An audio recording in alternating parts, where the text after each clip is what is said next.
जय भीम, जय गुरुदेव, नमो बुद्धाय।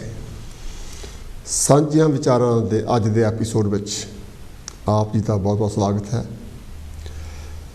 हमेशा की तरह अज भी असीं एक फ्रैश मुद्दा लैके आए हैं। फ्रैश इस नज़रिए नाल कि इंग्लैंड की धरती से जो कुछ अजकल हो रहा उसका एक नवा मोड़ होया है, जिहड़ा कि काफ़ी खतरनाक दिशा वाल जा रहा है। तुसीं सारिਆਂ ने यह जानिया होगा कि बई लाख तो ज़्यादा मौतां हो गई यूके दे विच। कल्ले इंग्लैंड दे विच 96,700 समथिंग हो गई। सो तकरीबन 97,000 कल इंग्लैंड चो हुई। अजकल जी डेली फिगर है वो तकरीबन 1200 तो लैके 2000 के एड़े तेड़े चल जाती है। जी कल की फिगर है 1239 है। जी सरकारां दा काम हुंदा लोकां नूं आगाह करना, लोकां नूं चकन्ने करना, उहदे प्रति असूल बना के लोकां तक पहुँचाने, ये सरकारां दा काम हुंदा। सरकारां ने अपना काम किया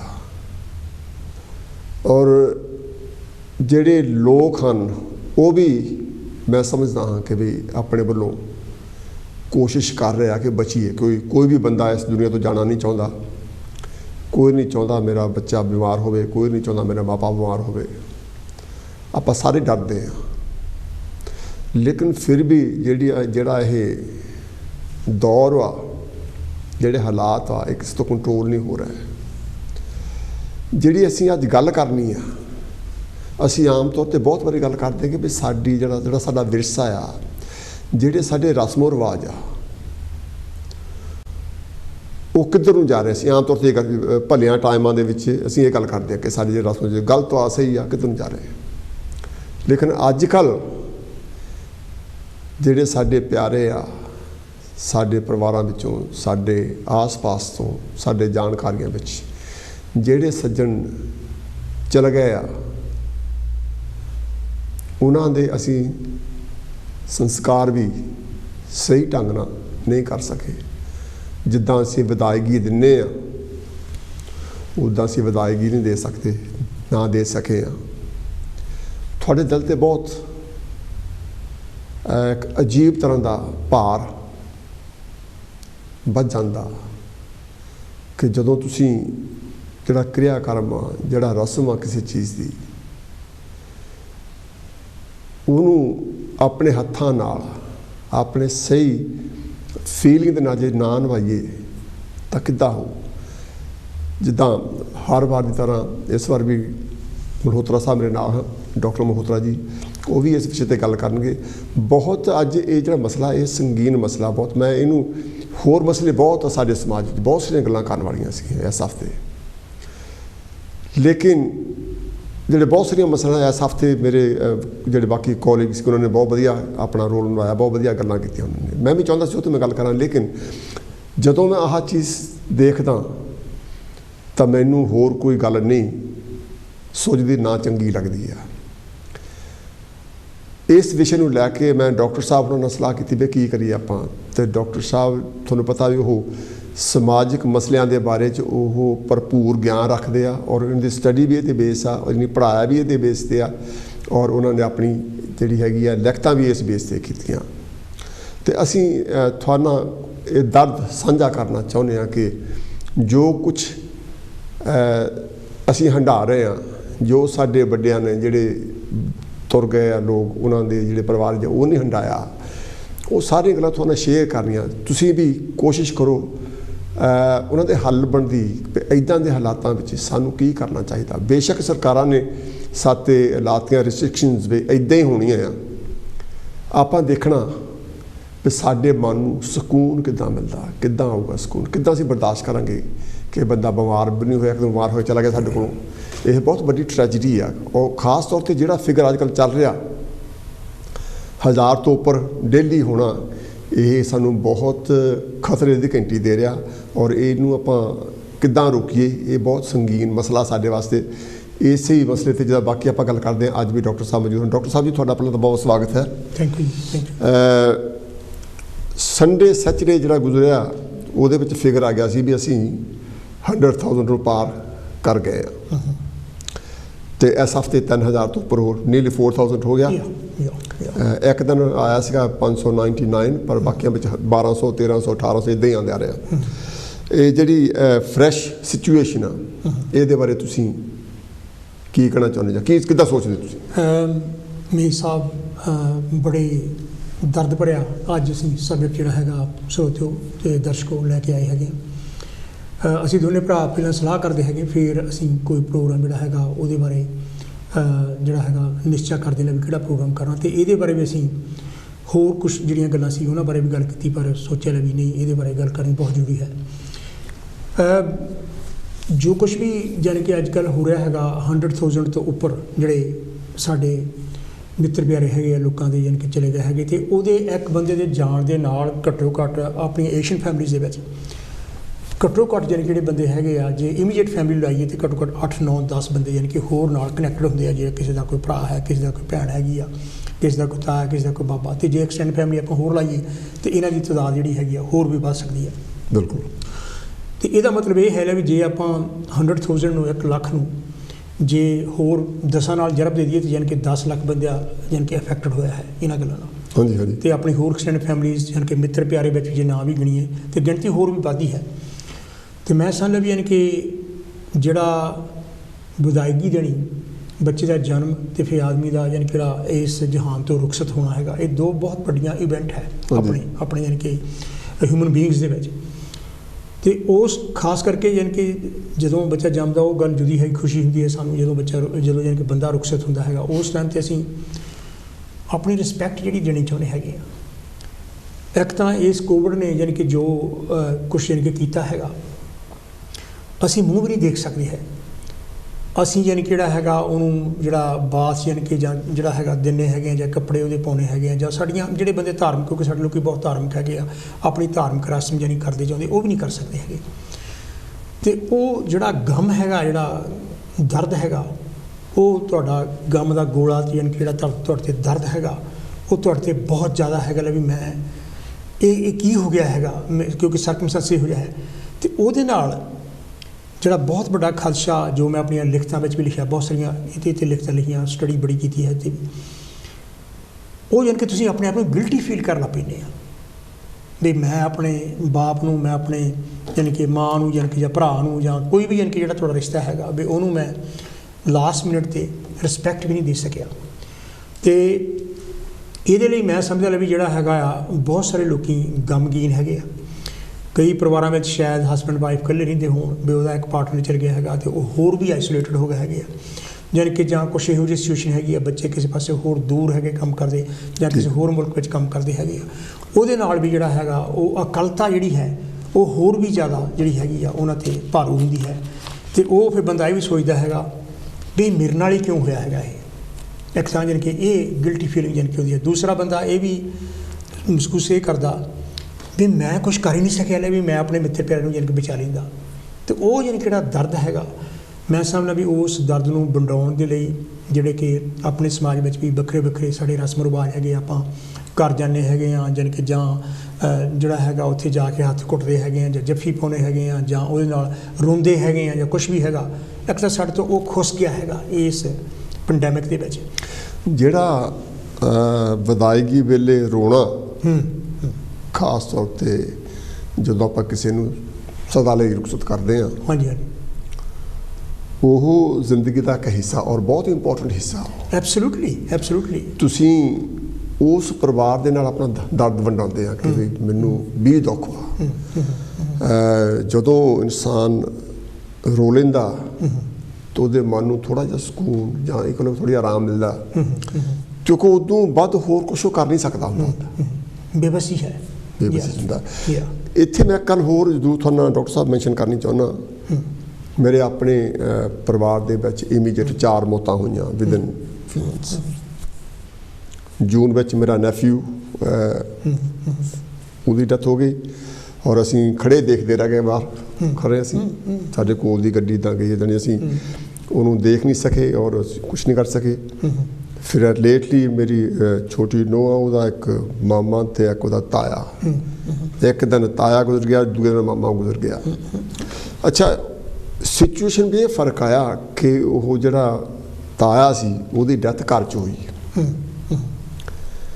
ਐਂਬੂਲੈਂਸ ਆਈ, ਐਂਬੂਲੈਂਸ ਨੇ ਬੋਡੀ ਲਿਜਾਣ ਤੋਂ ਇਨਕਾਰ ਕਰ ਦਿੱਤਾ। ਉਹ ਕਹਿੰਦੇ ਵੀ ਵੀ ਕੋ ਨੋ ਸਪੇਸ, ਸਾਡੇ ਕੋਲ ਜਗ੍ਹਾ ਹੀ ਹੈ ਨਹੀਂ। ਤੁਸੀਂ ਇਮੈਜਿਨ ਕਰੋ ਵੀ ਜਿਹੜੇ ਬੱਚੇ ਆ, ਬੱਚਿਆਂ ਦਾ ਬਾਪ ਚਲਾ ਜਾਵੇ ਜਾਂ ਔਰਤ ਦਾ ਹਸਬੈਂਡ ਚਲਾ ਜਾਵੇ, ਉਹਦੀ ਬੋਡੀ ਉੱਥੇ ਪਈ ਆ, ਉਹਨੂੰ ਪਤਾ ਨਹੀਂ ਕਰੇ ਕੀ ਉਹ ਇਹ ਕਹਿ ਗਿਆ ਵੀ ਸਾਡੀ ਬੇਬਸੀ ਆ ਵੀ ਤੁਸੀਂ ਆਪ ਹੀ ਅਰੇਂਜ ਕਰ ਲਓ।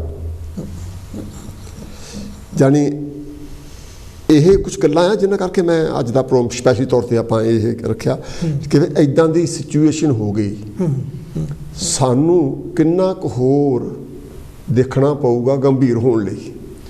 ਦੇਖੋ ਇੱਕ ਤਾਂ ਮੇਰੇ ਹਿਸਾਬ ਨਾਲ ਕਿ ਗੱਲ ਜਿਹੜੀ ਹੈਗੀ ਆ ਸਾਡੇ ਪਿਆਰੇ ਦਰਸ਼ਕੋ ਤੁਹਾਡੇ ਨਾਲ ਵੀ ਜਿਸ ਤਰ੍ਹਾਂ ਮੇਰੇ ਹਿਸਾਬ ਨਾਲ ਗੱਲ ਕੀਤੀ ਆ, ਇਹ ਸਾਈਕੋਲੋਜੀਕਲੀ ਪ੍ਰੂਵ ਹੋ ਚੁੱਕਾ ਹੈਗਾ। ਆਪਣੀਆਂ ਜਜ਼ਬਾਤ ਨੂੰ, ਆਪਣੀਆਂ ਫੀਲਿੰਗਸ ਨੂੰ, ਆਪਣੇ ਇਮੋਸ਼ਨਸ ਨੂੰ ਜ਼ਾਹਰ ਕਰਨਾ ਜਿਹੜਾ ਤੁਹਾਡੀ ਮੈਂਟਲ ਹੈਲਥ ਲਈ ਬਹੁਤ ਜ਼ਿਆਦਾ ਜ਼ਰੂਰੀ ਹੈਗਾ। ਇਸੇ ਕਰਕੇ ਰੋਣਾ ਬਹੁਤ ਜ਼ਰੂਰੀ ਹੈਗਾ ਅਤੇ ਇਹ ਵੀ ਪ੍ਰੂਵ ਹੋ ਚੁੱਕਾ ਹੈਗਾ ਸਾਈਕੋਲੋਜੀਕਲੀ ਅਤੇ ਮੈਡੀਕਲੀ ਵੀ ਪ੍ਰੂਵ ਹੋ ਚੁੱਕਾ। ਜਦੋਂ ਤੁਸੀਂ ਰੋਂਦੇ ਹੈਗੇ ਆ ਤੁਹਾਡਾ ਮਨ ਹਲਕਾ ਹੁੰਦਾ ਹੈਗਾ ਅਤੇ ਸਾਡੀ ਬੋਡੀ ਵਿੱਚ ਕੈਮੀਕਲਸ ਇਹੋ ਜਿਹੇ ਪ੍ਰੋਡਿਊਸ ਹੁੰਦੇ ਆ ਜਿਹੜੇ ਤੁਹਾਨੂੰ ਸਕੂਨ ਦਿੰਦੇ ਹੈਗੇ ਆ।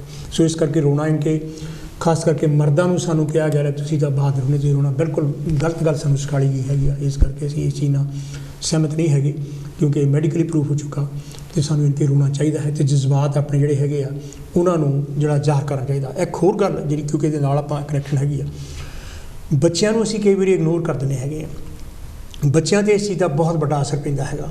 ਜਿਹੜੇ ਛੋਟੇ ਬੱਚੇ ਹੈਗੇ ਆ, ਅਜੇ ਕੋਈ 4-5 ਸਾਲ ਦਾ ਹੈ ਜਾਂ 6-7 ਸਾਲ ਦਾ ਹੈਗਾ, ਉਹਨੂੰ ਵਿਚਾਰੇ ਨੂੰ ਪਤਾ ਹੀ ਨਹੀਂ ਹੈ ਵੀ ਆਹ ਕੀ ਹੋ ਗਿਆ, ਉਹਨੂੰ ਕਦੀ ਮੌਤ ਦਾ ਐਕਸਪੀਰੀਅੰਸ ਨਹੀਂ ਹੋਇਆ ਹੈਗਾ।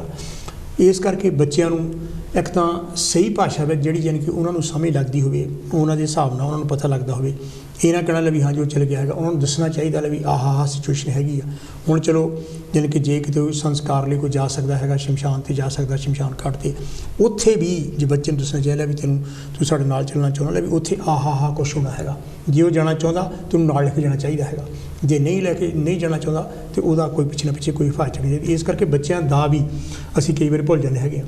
ਇੱਕ ਹੋਰ ਗੱਲ ਜਾਣੀ ਕਿ ਜਿਹੜੀ ਸੀ ਮੇਰੇ ਮਨ ਵਿੱਚ ਆ ਰਹੀ ਸੀ ਜਦੋਂ ਮੈਂ ਆਰਟੀਕਲਸ ਆਪਣੇ ਦੁਆਰਾ ਫਿਰ ਪੜ੍ਹੇ ਅੱਜ ਮੈਂ ਜਿਹੜੇ ਲਿਖੇ ਸੀਗੇ ਅਤੇ ਹੋਰ ਵੀ ਇਹਦੇ ਬਾਰੇ ਰਿਸਰਚ ਕੀਤੀ, ਉਹ ਇਹ ਹੈਗਾ ਵੀ ਆਪਣੇ ਜਿਹੜੇ ਜਜ਼ਬਾਤ ਹੈਗੇ ਆ ਜਾਣੀ ਕਿ ਜਾਂ ਜਿਹੜੀਆਂ ਫੀਲਿੰਗਸ ਹੈਗੀਆਂ, ਉਸ ਜਾਣੀ ਕਿ ਜਿਹੜਾ ਬੰਦਾ ਸਾਨੂੰ ਛੱਡ ਕੇ ਚਲ ਗਿਆ ਹੈਗਾ ਉਹਦੇ ਬਾਰੇ ਗੱਲਾਂ ਕਰਦੇ ਰਹਿਣਾ ਚਾਹੀਦਾ ਹੈਗਾ। ਇਹ ਬਹੁਤ ਜ਼ਰੂਰੀ ਹੈ। ਉਹਦੇ ਬਾਰੇ ਤੁਸੀਂ ਆਪਣੇ ਦੋਸਤਾਂ ਨਾਲ ਗੱਲ ਕਰੋ, ਆਪਣੇ ਆਪ ਨਾਲ ਜਾਣੀ ਜਿਹੜਾ ਹੈਗਾ ਉਹਦੇ ਬਾਰੇ ਗੱਲ ਤੁਸੀਂ ਕਰੋ, ਆਪਣੇ ਭੈਣ ਭਾਈ ਜਾਣੀ ਕਿ ਜਿਹੜਾ ਤੁਹਾਡਾ ਪਾਰਟਨਰ ਹੈਗਾ ਜਾਂ ਕੋਈ ਵੀ ਤੁਹਾਡੇ ਲਾਗੇ ਦੋਸਤ ਮਿੱਤਰ ਜਾਂ ਜੋ ਵੀ ਜਿਹੜਾ ਤੁਹਾਨੂੰ ਜਾਣਦਾ, ਉਹਦੇ ਬਾਰੇ ਵੱਧ ਤੋਂ ਵੱਧ ਯਾਨੀ ਕਿ ਗੱਲਾਂ ਕਰਨੀਆਂ ਚਾਹੀਦੀਆਂ। ਵੀ ਉਹ ਕਿੱਦਾਂ ਜ਼ਿੰਦਗੀ ਬਤੀਤ ਕਰਕੇ ਗਿਆ ਹੈਗਾ, ਉਹਦੇ ਚੰਗੇ ਗੁਣ ਯਾਨੀ ਕਿ ਕਿਹੜੇ ਹੈਗੇ, ਅਸੀਂ ਚੰਗੇ ਗੁਣ ਕਿਹੜੇ ਉਹਦੇ ਅਪਣਾ ਸਕਦੇ ਹੈਗੇ ਆ। ਇਹਦੇ ਨਾਲ ਤੁਹਾਨੂੰ ਬੜਾ ਸਕੂਨ ਮਿਲਦਾ ਹੈਗਾ। ਫਿਰ ਆਪਣੇ ਐਕਸਪੀਰੀਅੰਸ ਜਿਹੜੇ ਹੈਗੇ ਆ ਜਿੱਥੇ ਵੀ ਜਿਹਦੀ ਵੀ, ਕਿਉਂਕਿ ਇਹੋ ਜਿਹਾ ਪਰਿਵਾਰ ਹਨ ਜਿੱਦਾਂ ਬੁੱਧ ਨੂੰ ਯਾਨੀ ਕਿ ਉਹ ਜਨਾਨੀ ਲੈ ਗਈ ਆਪਣੇ ਮੁੰਡੇ ਵੱਲ ਵੀ ਮੇਰਾ ਮੁੰਡਾ ਜਿੰਦਾ ਕਰ ਦਿਓ, ਕਹਿੰਦਾ ਕਰ ਦਿੰਦਾ ਵੀ ਜਾਣ ਕੇ ਰਾਹੀ ਲੈ ਗਿਆ ਅਤੇ ਪਰ ਕਹਿੰਦਾ ਖਿਆਲ ਰੱਖੀ ਵੀ ਪੁੱਛ ਲਈ ਵੀ ਤੁਹਾਡੇ ਘਰ ਕਦੀ ਕੋਈ ਮਰਿਆ ਤਾਂ ਨਹੀਂ। ਸੋ ਇਹ ਯਾਨੀ ਕਿ ਜਿਹੜਾ ਐਕਸਪੀਰੀਅੰਸ ਹੈਗਾ ਇਸ ਵੈਰੀ ਇੰਪੋਰਟੈਂਟ ਕਿਉਂਕਿ ਹਰ ਪਰਿਵਾਰ ਦੇ ਵਿੱਚ ਕੋਈ ਨਾ ਕੋਈ ਇਹੋ ਜਿਹੀ ਟ੍ਰੈਜਡੀ ਹੋਈ ਹੁੰਦੀ ਹੈ। ਕਿਸੇ ਦਾ ਬਾਪ ਮਰਿਆ, ਕਿਸੇ ਦਾ ਕੋਈ ਮਰਿਆ ਹੈਗਾ, ਕਿਸੇ ਦਾ ਕੋਈ ਚੁਗਲੀ ਕੋਵਿਡ ਨਾਲ ਮਰਿਆ ਹੈਗਾ, ਪਿਛਲੇ ਸਾਲ ਮਰਿਆ ਯਾਨੀ ਕਿ ਉਦੋਂ ਪਹਿਲਾਂ ਮਰਿਆ ਹੈਗਾ। ਉਹ ਤੁਹਾਨੂੰ ਫਿਰ ਦੁਬਾਰਾ ਫਿਰ ਯਾਦ ਆਉਂਦਾ ਹੈਗਾ। ਉਹ ਯਾਨੀ ਕਿਹੜੀਆਂ ਫੀਲਿੰਗਸ ਹੈਗੀਆਂ ਉਹ ਸ਼ੇਅਰ ਕਰਨੀਆਂ ਬਹੁਤ ਜ਼ਿਆਦਾ ਜ਼ਰੂਰੀ ਹੈਗੀਆਂ। ਆਪਣੇ ਸਮਾਜ ਵਿੱਚ ਜਦੋਂ ਆਪਾਂ ਕਿਤੇ ਕਿਸੇ ਨਾਲ ਦੁੱਖ ਸਾਂਝਾ ਕਰਨ ਜਾਂਦੇ ਹਾਂ, ਇੱਕ ਸਿਸਟਮ ਆ, ਜਦੋਂ ਕੋਈ ਐਂਟਰ ਕਰਦਾ ਕਮਰੇ ਦੇ ਵਿੱਚ ਜਿੱਥੇ ਬੈਠੇ ਹੋਣ ਸਾਰੇ, ਬੰਦਾ ਪਹਿਲਾਂ ਕਹਿੰਦਾ ਯਾਰ ਬਈ ਬਹੁਤ ਮਾੜਾ ਹੋਇਆ, ਇੱਥੋਂ ਗੱਲ ਸ਼ੁਰੂ ਹੁੰਦੀ ਹੈ, ਕੀ ਗੱਲ ਹੋਈ, ਢਿੱਲਾ ਸੀ ਜਾਂ ਹੌਲੀ ਹੌਲੀ ਗੱਲਾਂ ਹੋਰ ਚੱਲ ਪੈਂਦੀਆਂ। ਉੱਥੇ ਤੁਸੀਂ ਬੈਠੇ, ਮੈਂ ਬੈਠੇ, ਕਿਸੇ ਸਾਰੇ ਨੇ ਆਪੋ ਆਪਣੀ ਗੱਲ ਕਰਨੀ। ਜਿਹੜਾ ਉਹ ਮੌਕਾ ਹੁੰਦਾ ਗੱਲਾਂ ਸਾਰੀਆਂ ਕਰਦੀ ਵੀ ਫਲਾਣੇ ਥਾਂ ਗਿਆ ਉੱਥੇ ਇੱਦਾਂ ਹੋ ਗਈ, ਮੈਂ ਫਲਾਣੇ ਥਾਂ ਗਿਆ ਉੱਥੇ ਉਹ ਸਾਰੀਆਂ ਗੱਲਾਂ ਕਰਕੇ ਉਹ ਜਿਹੜਾ ਘਰ ਜਿਹਦੇ ਘਰ ਟ੍ਰੈਜਡੀ ਹੋਈ ਆ ਉਹਦੇ ਮਨ 'ਚ ਆਉਂਦੀ ਯਾਰ ਮੈਂ ਇਕੱਲਾ ਹੀ ਨਹੀਂ, Absolutely. ਬੇਸ਼ੱਕ ਮੈਂ ਦੁਖੀ ਹਾਂ, ਆਹ ਗੱਲ ਸੀ, ਮੈਂ ਉਹੀ ਗੱਲ ਕਰ ਰਿਹਾ ਸੀ। ਉਹ ਬੰਦਾ ਇਹ ਸੋਚਦਾ ਮੈਂ ਇਕੱਲਾ ਹੀ ਨਹੀਂ ਹੈਗਾ, ਇਕੱਲੇ ਨਹੀਂ ਹੈ, ਵੀ I am not the only one, ਜਾਣੀ ਕਿ ਜਾਂ ਮੈਂ ਗਿਲਟੀ ਫੀਲ ਨਹੀਂ ਮੈਂ ਕਰ ਸਕਦਾ ਹੈਗਾ, ਕਿਉਂਕਿ ਮੈਂ ਇਹਦੇ ਵਿੱਚ ਉਹਦਾ ਪਾਰਟ ਹੈਗਾ ਇਸ ਦੁੱਖ ਦਾ। ਤੇ ਇਹ ਬਹੁਤ ਜ਼ਿਆਦਾ ਜ਼ਰੂਰੀ ਹੈ। ਬਿਲਕੁਲ ਇਹ ਜਾਣੀ ਕਿ ਜਿਹੜਾ ਹੈਗੀਆਂ ਆਪਣੀਆਂ ਗੱਲਾਂ ਸਾਂਝੀਆਂ ਕਰਨੀਆਂ, ਜਾਣੀ ਕਿ ਇਹਦੇ ਨਾਲ ਉਹਦਾ ਮਨ ਕਿਸੇ ਹੋਰ ਪਾਸੇ ਲੱਗਦਾ ਹੈਗਾ। ਨਹੀਂ ਤਾਂ ਚੱਤੋ ਪੈਰ ਜਿੱਦਾਂ ਕਹਿੰਦੇ ਹੈਗੇ 24 ਆਵਰਸ, ਜਾਣੀ ਕਿ ਬੰਦਾ ਉਹਦੇ ਵਿੱਚ ਹੀ ਨਹੀਂ ਤਾਂ ਖੁੱਭਿਆ ਰਹਿੰਦਾ ਹੈਗਾ। ਉਹ ਗਮ ਵਿੱਚ ਤੁਸੀਂ ਸਾਰੀ ਉਮਰ ਨਹੀਂ ਰਹਿ ਸਕਦੇ ਹੈਗੇ। ਅਤੇ ਜਿਹੜੇ ਬੰਦੇ ਆਪਣੇ ਮਨ ਨੂੰ ਗਮ ਲਾ ਲੈਂਦੇ ਹੈਗੇ ਆ, ਉਹਦਾ ਕਈ ਕੇਸਿਸ ਇਹੋ ਜਿਹੇ ਵੀ ਹੈਗੇ ਆ, ਉਹ ਇੰਨਾ ਜਿਹੜਾ ਹੈਗਾ ਕਰੋਨਿਕ ਡਿਪਰੈਸ਼ਨ ਵਿੱਚ ਚਲ ਜਾਂਦੇ ਹੈਗੇ ਆ। ਅਤੇ ਕਈ ਬੰਦੇ ਕਮਿਟ ਵੀ ਸੁਸਾਈਡ ਕਰ ਲੈਂਦੇ ਵੀ ਮੇਰਾ ਜੀਣ ਖੂਨ ਹੁਣ ਕੀ ਥੋੜ੍ਹਾ ਹੈਗਾ, ਕਿਉਂਕਿ ਸਾਡੇ ਬੜੇ ਨਜ਼ਦੀਕੀ ਰਿਸ਼ਤੇ ਹੈਗੇ, ਬੱਚੇ ਹੈਗੇ ਸਾਡੇ ਬਹੁਤ ਨਜ਼ਦੀਕੀ ਹੈ, ਤੁਹਾਡਾ ਪਾਰਟਨਰ ਹੈਗਾ, ਤੁਹਾਡੇ ਮਾਂ-ਬਾਪ ਹੈਗੇ ਆ, ਤੁਹਾਡੇ ਭੈਣ ਭਾਈ ਹੈਗੇ ਆ, ਤੁਹਾਡੇ ਦੋਸਤ ਮਿੱਤਰ ਹੈਗੇ ਆ। ਯਾਨੀ ਕਿ ਕੁਛ ਯਾਨੀ ਕਿਹੜੇ ਬੰਦੇ ਹੈਗੇ ਆ, ਕਈ ਵਾਰੀ ਇਹ ਵੀ ਹੁੰਦਾ ਹੈਗਾ ਜਿੱਥੋਂ ਵੀ ਸਾਨੂੰ ਅਵੋਇਡ ਕਰਨ ਦੀ ਜ਼ਰੂਰਤ, ਕਿਉਂਕਿ ਆਪਾਂ ਉੱਧਰਲੇ ਪਾਸੇ ਹੁਣ ਗੱਲ ਸ਼ੁਰੂ ਕਰਤੀ ਆ। ਉਹ ਹੈਗਾ ਕਈ ਬੰਦੇ ਡਰੱਗ ਖਾਣ ਲੱਗ ਪੈਂਦੇ ਹੈਗੇ ਆ, ਜਾਂ ਸ਼ਰਾਬ ਪੀਣ ਲੱਗ ਪੈਂਦੇ ਹੈਗੇ ਆ, ਸ਼ਾਇਦ ਵੀ ਮੇਰਾ ਇਹਦਾ ਗਮ ਭੁੱਲ ਜਾਊਗਾ। ਬਿਲਕੁਲ ਤੁਸੀਂ ਜਾਣੀ ਕਿ ਇਹ ਗਲਤ ਕੰਮ ਕਰ ਰਹੇ ਹੈਗੇ ਆ। ਇਹਦੇ ਨਾਲ ਤੁਹਾਡੀ ਬੋਡੀ ਦਾ ਨੁਕਸਾਨ ਹੋਊਗਾ, ਫਿਜ਼ੀਕਲੀ ਵੀ ਨੁਕਸਾਨ ਹੋਊਗਾ, ਫਾਈਨੈਂਸ਼ੀਅਲੀ ਵੀ ਨੁਕਸਾਨ ਹੋਊਗਾ, ਅਤੇ ਤੁਸੀਂ ਮੈਂਟਲੀ ਵੀ ਆਪਣਾ ਯਾਨੀ ਕਿ ਬਹੁਤ ਬੁਰੀ ਤਰ੍ਹਾਂ ਨੁਕਸਾਨ। ਅੱਜ ਦੀ ਮੈਂ ਤੁਹਾਨੂੰ ਗੱਲ ਦੱਸਦਾ। ਅੱਜ ਮੈਂ ਬੈਠਾ ਸੀਗਾ ਉੱਦਾਂ ਹੀ, ਮੈਨੂੰ ਇੱਕ ਟੈਲੀਫੋਨ ਆਇਆ ਕਿਸੇ ਦੋਸਤ ਦਾ, ਅਤੇ ਮੈਨੂੰ ਨਹੀਂ ਸੀ ਪਤਾ ਵੀ ਉਹਨਾਂ ਦੇ ਘਰ ਟ੍ਰੈਜਡੀ ਹੋ ਗਈ ਆ। ਅੱਛਾ ਜੀ। ਪਤਾ ਨਹੀਂ ਸੀ ਮੈਨੂੰ। ਉਹਨੇ ਟੈਲੀਫੋਨ ਕੀਤਾ ਤਾਂ ਕਹਿੰਦਾ ਉਹਦੇ ਮੇਰਾ ਦਿਲ ਕੀਤਾ ਵੀ ਤੇਰੇ ਨਾਲ ਗੱਲ ਕਰਨ ਨੂੰ ਬਹੁਤ ਚਿਰ ਹੋ ਗਿਆ। ਮੈਂ ਕਿਹਾ ਵੀ ਠੀਕ ਆ, ਅਸੀਂ ਪੁਰਾਣੇ ਕਾਫੀ ਚਿਰਾਂ ਤੋਂ ਜਾਣਦੇ ਸੀ। ਜੋ ਮੈਂ ਗੱਲਬਾਤ ਕੀਤੀ ਤਾਂ ਮੈਂ ਕਿਹਾ ਵੀ ਕਿੱਦਾਂ ਪਰਿਵਾਰ, ਕਿੱਦਾਂ ਠੀਕ ਠਾਕ ਆ। ਅਤੇ ਗੱਲ ਕੀਤੀ ਤਾਂ ਉਹਨੇ ਦੱਸਿਆ ਮੈਨੂੰ, ਕਹਿੰਦਾ ਵੀ ਇੱਦਾਂ ਇੱਦਾਂ ਹੋ ਗਈ ਸੀਗੀ ਪਿਛਲੇ ਸਾਲ। ਮੈਂ ਕਿਹਾ ਵੀ ਬੜਾ ਅਫਸੋਸ ਹੈ ਵੀ ਹੁਣ ਤੂੰ ਕਿੱਦਾਂ। ਉਹ ਕਹਿੰਦਾ ਮੈਂ ਸੋਚਦਾ ਮੈਂ ਜੀ ਕੇ ਕੀ ਕਰਨਾ। ਕਹਿੰਦਾ ਜਦੋਂ ਮੈਂ ਘਰ ਜਾਂਦਾ ਮੈਨੂੰ ਦੇਖਦਾ ਜਿਹੜੇ ਨਿਆਣੇ ਆਪ ਆਪਣੇ ਘਰ 'ਚ, ਸਾਡਾ ਆਪਣਾ ਘਰ ਸੀ, ਉੱਥੇ ਮੈਂ ਇਕੱਲਾ ਆ। ਬਿਲਕੁਲ। ਅਤੇ ਕਹਿੰਦਾ ਬੇਸ਼ੱਕ ਨਿਆਣੇ ਆਉਂਦੇ ਆ ਮੈਨੂੰ ਲੈ ਜਾਂਦੇ ਆ, ਜਾਂ ਕੰਨਿਆ, ਪਰ ਜਿਹੜਾ ਮੇਰਾ ਘਰ ਆ ਉਹ ਇੱਕ ਤਰ੍ਹਾਂ ਦਾ ਕਹਿੰਦਾ ਵੀ ਮੈਨੂੰ ਕਬਰਸਤਾਨ ਲੱਗਦਾ। ਮੈਂ ਉੱਧਰ ਵੀ ਜਾਂਦਾ, ਉੱਧਰ ਉਹ ਬੈਠੀ ਆ, ਮੈਂ ਉੱਧਰ ਵੀ ਜਾਂਦਾ, ਉੱਧਰ ਜਾਣੀ ਬੰਦਾ ਉਹ ਜਾਣੀ ਉਹਨੂੰ ਮੈਨੂੰ ਅੱਧਾ ਘੰਟਾ ਉਹਨੂੰ ਗੱਲਾਂ ਕੀਤੀਆਂ, ਉਹ ਜਾਣੀ ਮੈਨੂੰ ਬਹੁਤ ਇਮੋਸ਼ਨਲ ਕਰਤਾ, ਹਿਲਾ ਕੇ ਰੱਖ ਦਿੰਦੇ ਫੜ ਕੇ। ਅਤੇ ਮੈਂ ਉਹਨਾਂ ਗੱਲਾਂ ਪਤਾ ਕੀਤੀਆਂ ਤਾਂ ਉਹ ਮੈਨੂੰ ਕਹਿੰਦਾ ਮੈਂ ਇਸੇ ਕਰਕੇ ਤੈਨੂੰ ਫੋਨ ਕੀਤਾ ਸੀਗਾ ਵੀ ਮੈਨੂੰ ਪਤਾ ਸੀ ਵੀ ਤੂੰ ਗੱਲ ਵਧੀਆ ਕਰ ਲੈਂਦਾ ਇੱਦਾਂ ਦੀ ਗੱਲ ਵੀ, ਇਸ ਕਰਕੇ ਵੀ ਮੈਨੂੰ ਕਹਿੰਦਾ ਤੂੰ ਬੜਾ ਸਕੂਨ ਜਿਹਾ ਦਿੱਤਾ ਗੱਲਬਾਤ ਕਰਕੇ, ਥੈਂਕ ਯੂ ਕੀਤਾ। ਉਹਨੂੰ ਬਾਅਦ 'ਚ ਮੈਂ ਕਿਹਾ ਤੂੰ ਕਰ ਲਿਆ ਕਰ, ਕੋਈ ਗੱਲ ਨਹੀਂ, ਟੈਲੀਫੋਨ ਦੀ ਕੋਈ ਗੱਲ ਨਹੀਂ ਹੈਗੀ। ਅਤੇ ਇਹ ਜ਼ਰੂਰੀ ਹੈ ਗੱਲ ਕਰਨੀ। ਮੈਂ ਤੁਹਾਨੂੰ ਦੱਸ ਦਿੰਦਾ, ਦੇਖੋ ਹਾਂ ਕਰ ਲਓ। ਹਾਂ ਨਾਲ ਹੀ ਸੋਰੀ ਜਿਹੜੀ ਗੱਲ ਵਿੱਚ ਹੀ ਠੀਕ ਹੈ ਠੀਕ ਹੈ ਠੀਕ। ਮੇਰੇ ਗੁਆਂਢ ਵਿੱਚ ਹੀ ਸੀਗਾ ਉਹ, ਜਿੱਥੇ ਮੈਂ ਰਹਿੰਦਾ ਹੈਗਾ, 2-3 ਘਰ ਛੱਡ ਕੇ। ਅਤੇ ਉਹ ਗੋਰਾ ਅਤੇ ਗੋਰੀ ਸੀਗੇ, ਦੋਨੇ ਬਹੁਤ ਚੰਗੇ ਸੀ, ਬਹੁਤ ਚੰਗੇ ਸੀ। ਅਤੇ ਉਹਦੀ ਵਾਈਫ ਦੀ ਜਾਣੀ ਕਿ ਡੈਥ ਹੋ ਗਈ ਕੈਂਸਰ ਨਾਲ, ਕਈ ਸਾਲ ਹੋ ਗਿਆ ਹੁਣ ਤਾਂ। ਉਹ ਘਰ ਵੇਚਦਾ ਉਹਨੇ, ਮੇਰਾ ਖਿਆਲ ਵਿਦਨ ਏ ਵੀਕ। ਉਹ ਕਿਤੇ ਮੈਨੂੰ ਬਾਅਦ 'ਚ ਕਿਤੇ ਮਿਲਿਆ, ਮੈਂ ਉਹਨੂੰ ਕਿਹਾ ਜੌਨ ਕਿੱਦਾਂ ਲੈ ਤੂੰ ਦੱਸਿਆ। ਦੇਖਿਆ ਕਹਿੰਦਾ ਨਾ ਵੀ ਆਈ ਕੁਡ ਨਾਟ ਸਟੈਂਡ। ਕਹਿੰਦਾ ਉੱਥੇ ਯਾਦਾਂ ਕਹਿੰਦਾ ਹੈ, ਹਰ ਕੰਧਾਂ ਨਾਲ ਕਹਿੰਦਾ ਯਾਦਾਂ ਹੈਗੀਆਂ, ਜਿੱਥੇ ਜਾਣੀ ਕਿ ਸੈਟੀ ਹੈਗੀ ਉੱਥੇ ਯਾਦਾਂ, ਕਿਚਨ ਵਿੱਚ ਯਾਦਾਂ, ਜਾਣੀ ਕਿ ਬੈਡਰੂਮ ਵਿੱਚ ਯਾਦਾਂ, ਜਾਣੀ ਕਿ ਹਰ ਕਹਿੰਦਾ ਕੁਡ ਨਾਟ ਐਕਚੁਅਲੀ ਸਟੈਂਡ। ਨਹੀਂ actually I been through that my self. ਹਾਂਜੀ ਹਾਂਜੀ ਹਾਂਜੀ। ਜਦੋਂ ਮੇਰੇ ਡੈਡੀ ਦੀ ਡੈਥ ਹੋਈ ਤਾਂ ਮੈਂ ਇਕੱਲਾ ਹੀ ਸੀ ਘਰ 'ਚ। ਅੱਛਾ ਜੀ। ਇਹ 90 ਦੀ ਗੱਲ ਇਕੱਲਾ ਸੀ। ਅਤੇ ਮੈਂ ਉਹ ਜੋ ਦੇਖਿਆ ਡੈਡੀ ਐਕਸਪਾਇਰ ਹੋ ਗਿਆ, ਤਾਂ ਮੈਨੂੰ ਕਈ ਸਾਲ ਬਾਅਦ 'ਚ ਵੀ ਮੈਨੂੰ ਪਿੱਛੋਂ ਹਾਕਾਂ ਪੈਣੀਆਂ, ਜਿੱਦਾਂ ਵੀ ਮੈਨੂੰ ਬੁਲਾਉਂਦਾ ਹੁੰਦਾ, ਜਿੱਦਾਂ ਪਹਿਲਾਂ ਆਵਾਜ਼ ਮਾਰ ਰਿਹਾ ਹੈਗਾ। ਅਤੇ ਜੇ ਮੈਂ ਜਿੱਦਾਂ ਦਾ ਮੈਂ ਹੁਣ ਹੈਗਾ, ਜਿੱਦਾਂ ਦਾ ਮੇਰਾ ਸਟੇਟ ਆਫ ਮਾਈਂਡ ਹੈਗਾ, ਜੇ ਇੱਦਾਂ ਨਾ ਤਾਂ ਮੈਂ ਪਾਗਲ ਹੋ ਜਾਣਾ ਸੀ। ਅਤੇ ਮੈਨੂੰ ਕਾਫੀ ਸ਼ਿਕਾਇਤਾਂ ਇੱਦਾਂ ਦੀਆਂ ਹੋ ਗਈਆਂ, ਡਿਪਰੈਸ਼ਨ ਦੀਆਂ ਹੋ ਗਈਆਂ ਵੀ, ਕਿਉਂਕਿ ਮਾਈਂਡ ਬਹੁਤ ਪਰੇਸ਼ਾਨ ਇੱਦਾਂ ਦਾ। ਮੈਂ 3-4 ਸਾਲ ਮੈਂ ਇੱਦਾਂ ਕਾਫੀ ਡਿਫੀਕਲਟ 'ਚ ਰਿਹਾ, ਕਿਉਂਕਿ ਘਰੋਂ ਜਿਹੜਾ ਕਿਸੇ ਇੱਕ ਮੈਂਬਰ ਨੂੰ ਤੋਰਨਾ ਇਟਸ ਨਾਟ ਈਜ਼ੀ। ਇਹ ਤੋਂ ਬਿਨਾਂ ਤੁਸੀਂ ਘਰੋਂ ਤੋਰਨ ਦੀ ਗੱਲ ਕਰਦੇ ਹੈਗੇ ਆ। ਜਦੋਂ ਮੇਰੇ ਫਾਦਰ ਸਾਹਿਬ ਦੀ ਡੈਥ ਹੋਈ ਹੈਗੀ ਹੈ, ਕਿਉਂਕਿ ਕਈ ਗੱਲਾਂ ਪਰਸਨਲ ਜਿਹੜੀਆਂ ਨਹੀਂ ਤੁਹਾਨੂੰ ਭੁੱਲਦੀਆਂ, ਖਾਸ ਕਰਕੇ ਇਹ ਮਾਂ-ਬਾਪ ਦਾ ਕਿਹੜਾ ਰਿਸ਼ਤਾ ਹੈਗਾ, ਜਾਂ ਬੱਚਿਆਂ ਦਾ ਰਿਸ਼ਤਾ ਹੈਗਾ, ਜਾਂ ਤੁਹਾਡੇ ਪਾਰਟਨਰ ਦਾ ਰਿਸ਼ਤਾ ਹੈਗਾ, ਜਾਂ ਭੈਣ ਭਾਈ ਦਾ ਰਿਸ਼ਤਾ ਹੈਗਾ, ਉਹ ਤੁਹਾਨੂੰ ਭੁੱਲਦਾ ਨਹੀਂ ਹੈ। ਮੈਂ ਇੱਥੇ ਸੀ ਉਦੋਂ, ਐਂਡ ਹੀ ਵਾਜ਼ ਓਨਲੀ 52 ਜਾਂ 53, ਅਤੇ ਮੈਂ ਉਦੋਂ 20-21 ਸਾਲ ਦਾ ਸੀ ਜਦੋਂ ਮੈਂ ਇੱਥੇ ਪਹੁੰਚਾ, ਅਤੇ ਉਹ ਮਹੀਨੇ ਕੁ ਬਾਅਦ ਡੈਥ ਹੋਈ ਹੈਗੀ ਆ। ਜਦੋਂ ਮੈਂ ਵਾਪਸ ਗਿਆ ਹੈਗਾ 2-3 ਸਾਲਾਂ ਬਾਅਦ, ਮੈਂ ਯਾਨੀ ਕਿ ਇਕੱਲਾ ਉਸ ਘਰ ਦਾ ਰੂਮ ਯਾਨੀ ਕਿ ਲੱਭਦਾ ਫਿਰਨ ਲਈ, ਮੈਂ ਆਪਣੇ ਬਾਪ ਨੂੰ ਇੱਥੇ ਛੱਡ ਕੇ ਗਿਆ ਸੀ। ਗਿਆ ਕਿੱਥੇ ਉਹ?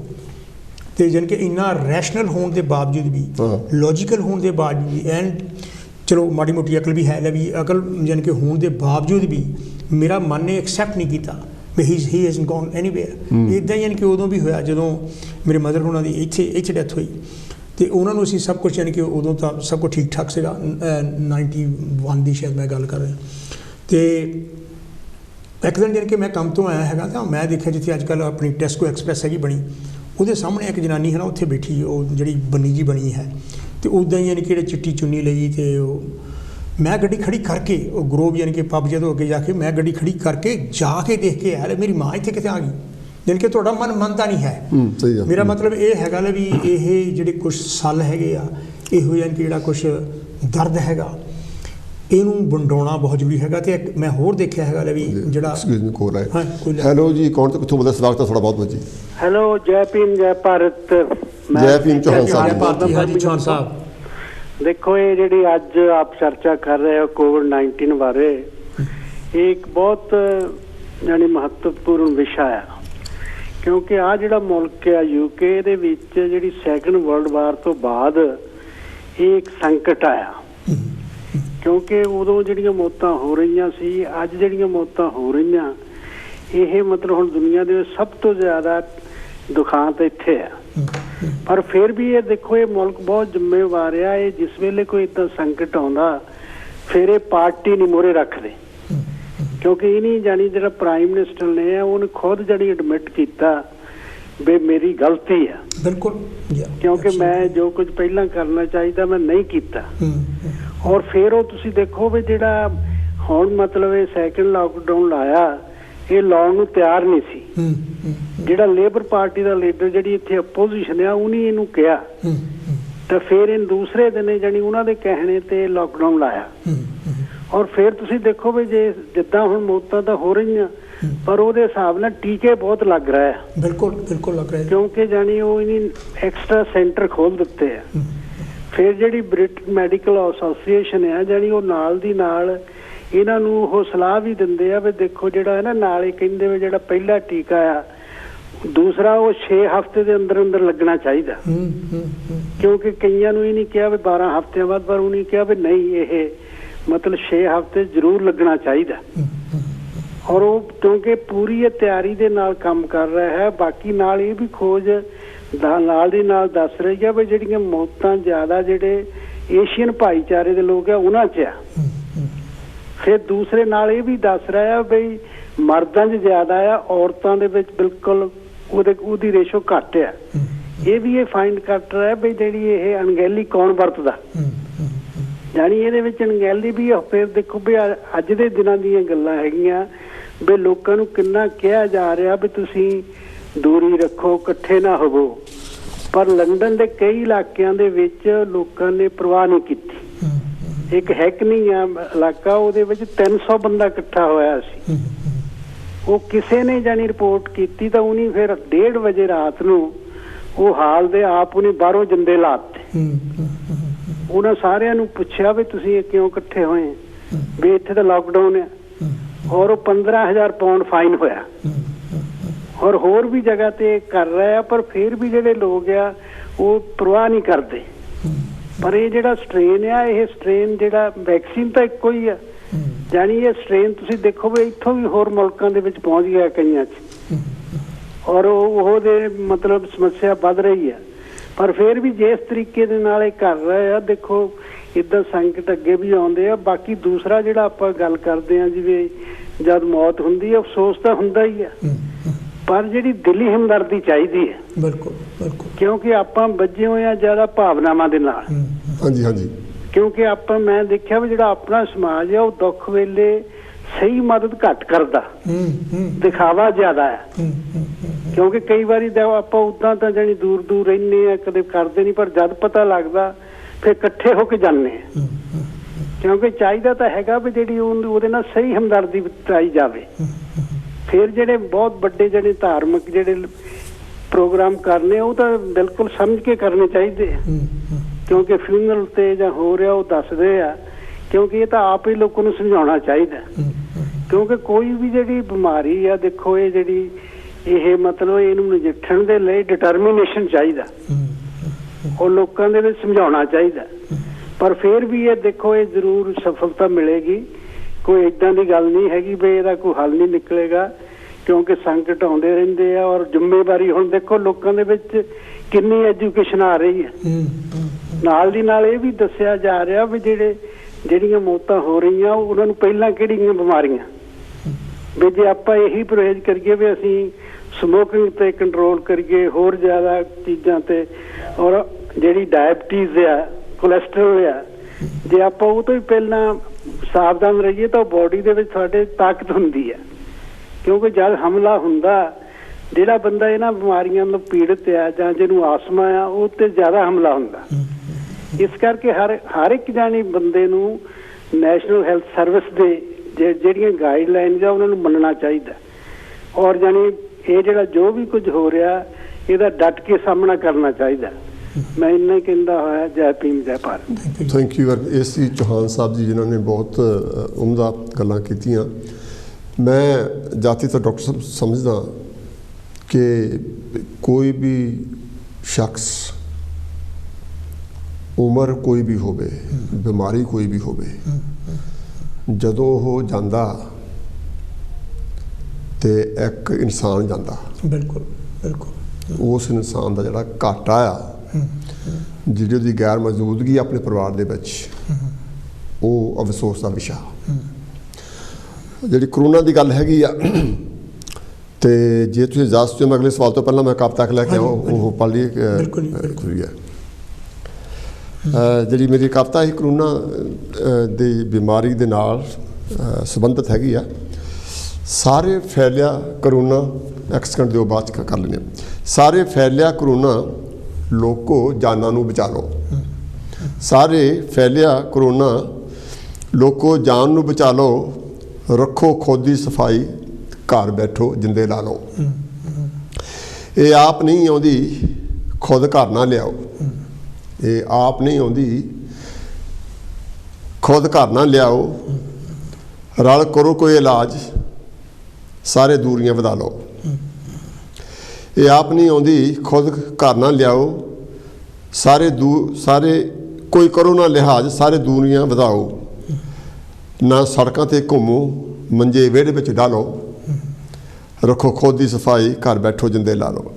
ਇਹ ਸਧਾਰਨ ਬਿਮਾਰੀ, ਇਹ ਨਹੀਂ ਲਾ ਇਲਾਜ। ਇਹ ਸਧਾਰਨ ਬਿਮਾਰੀ, ਇਹ ਨਹੀਂ ਲਾ ਇਲਾਜ। ਡਾਕਟਰ ਦੇ ਰਹੇ ਹਦਾਇਤਾਂ, ਰੋਜ਼ ਕਰਨ ਫਰਿਆਦ। ਹੱਥ ਬਾਰ ਧੋਵੋ, ਖੂਬ ਸਾਬਣ ਲਗਾਓ।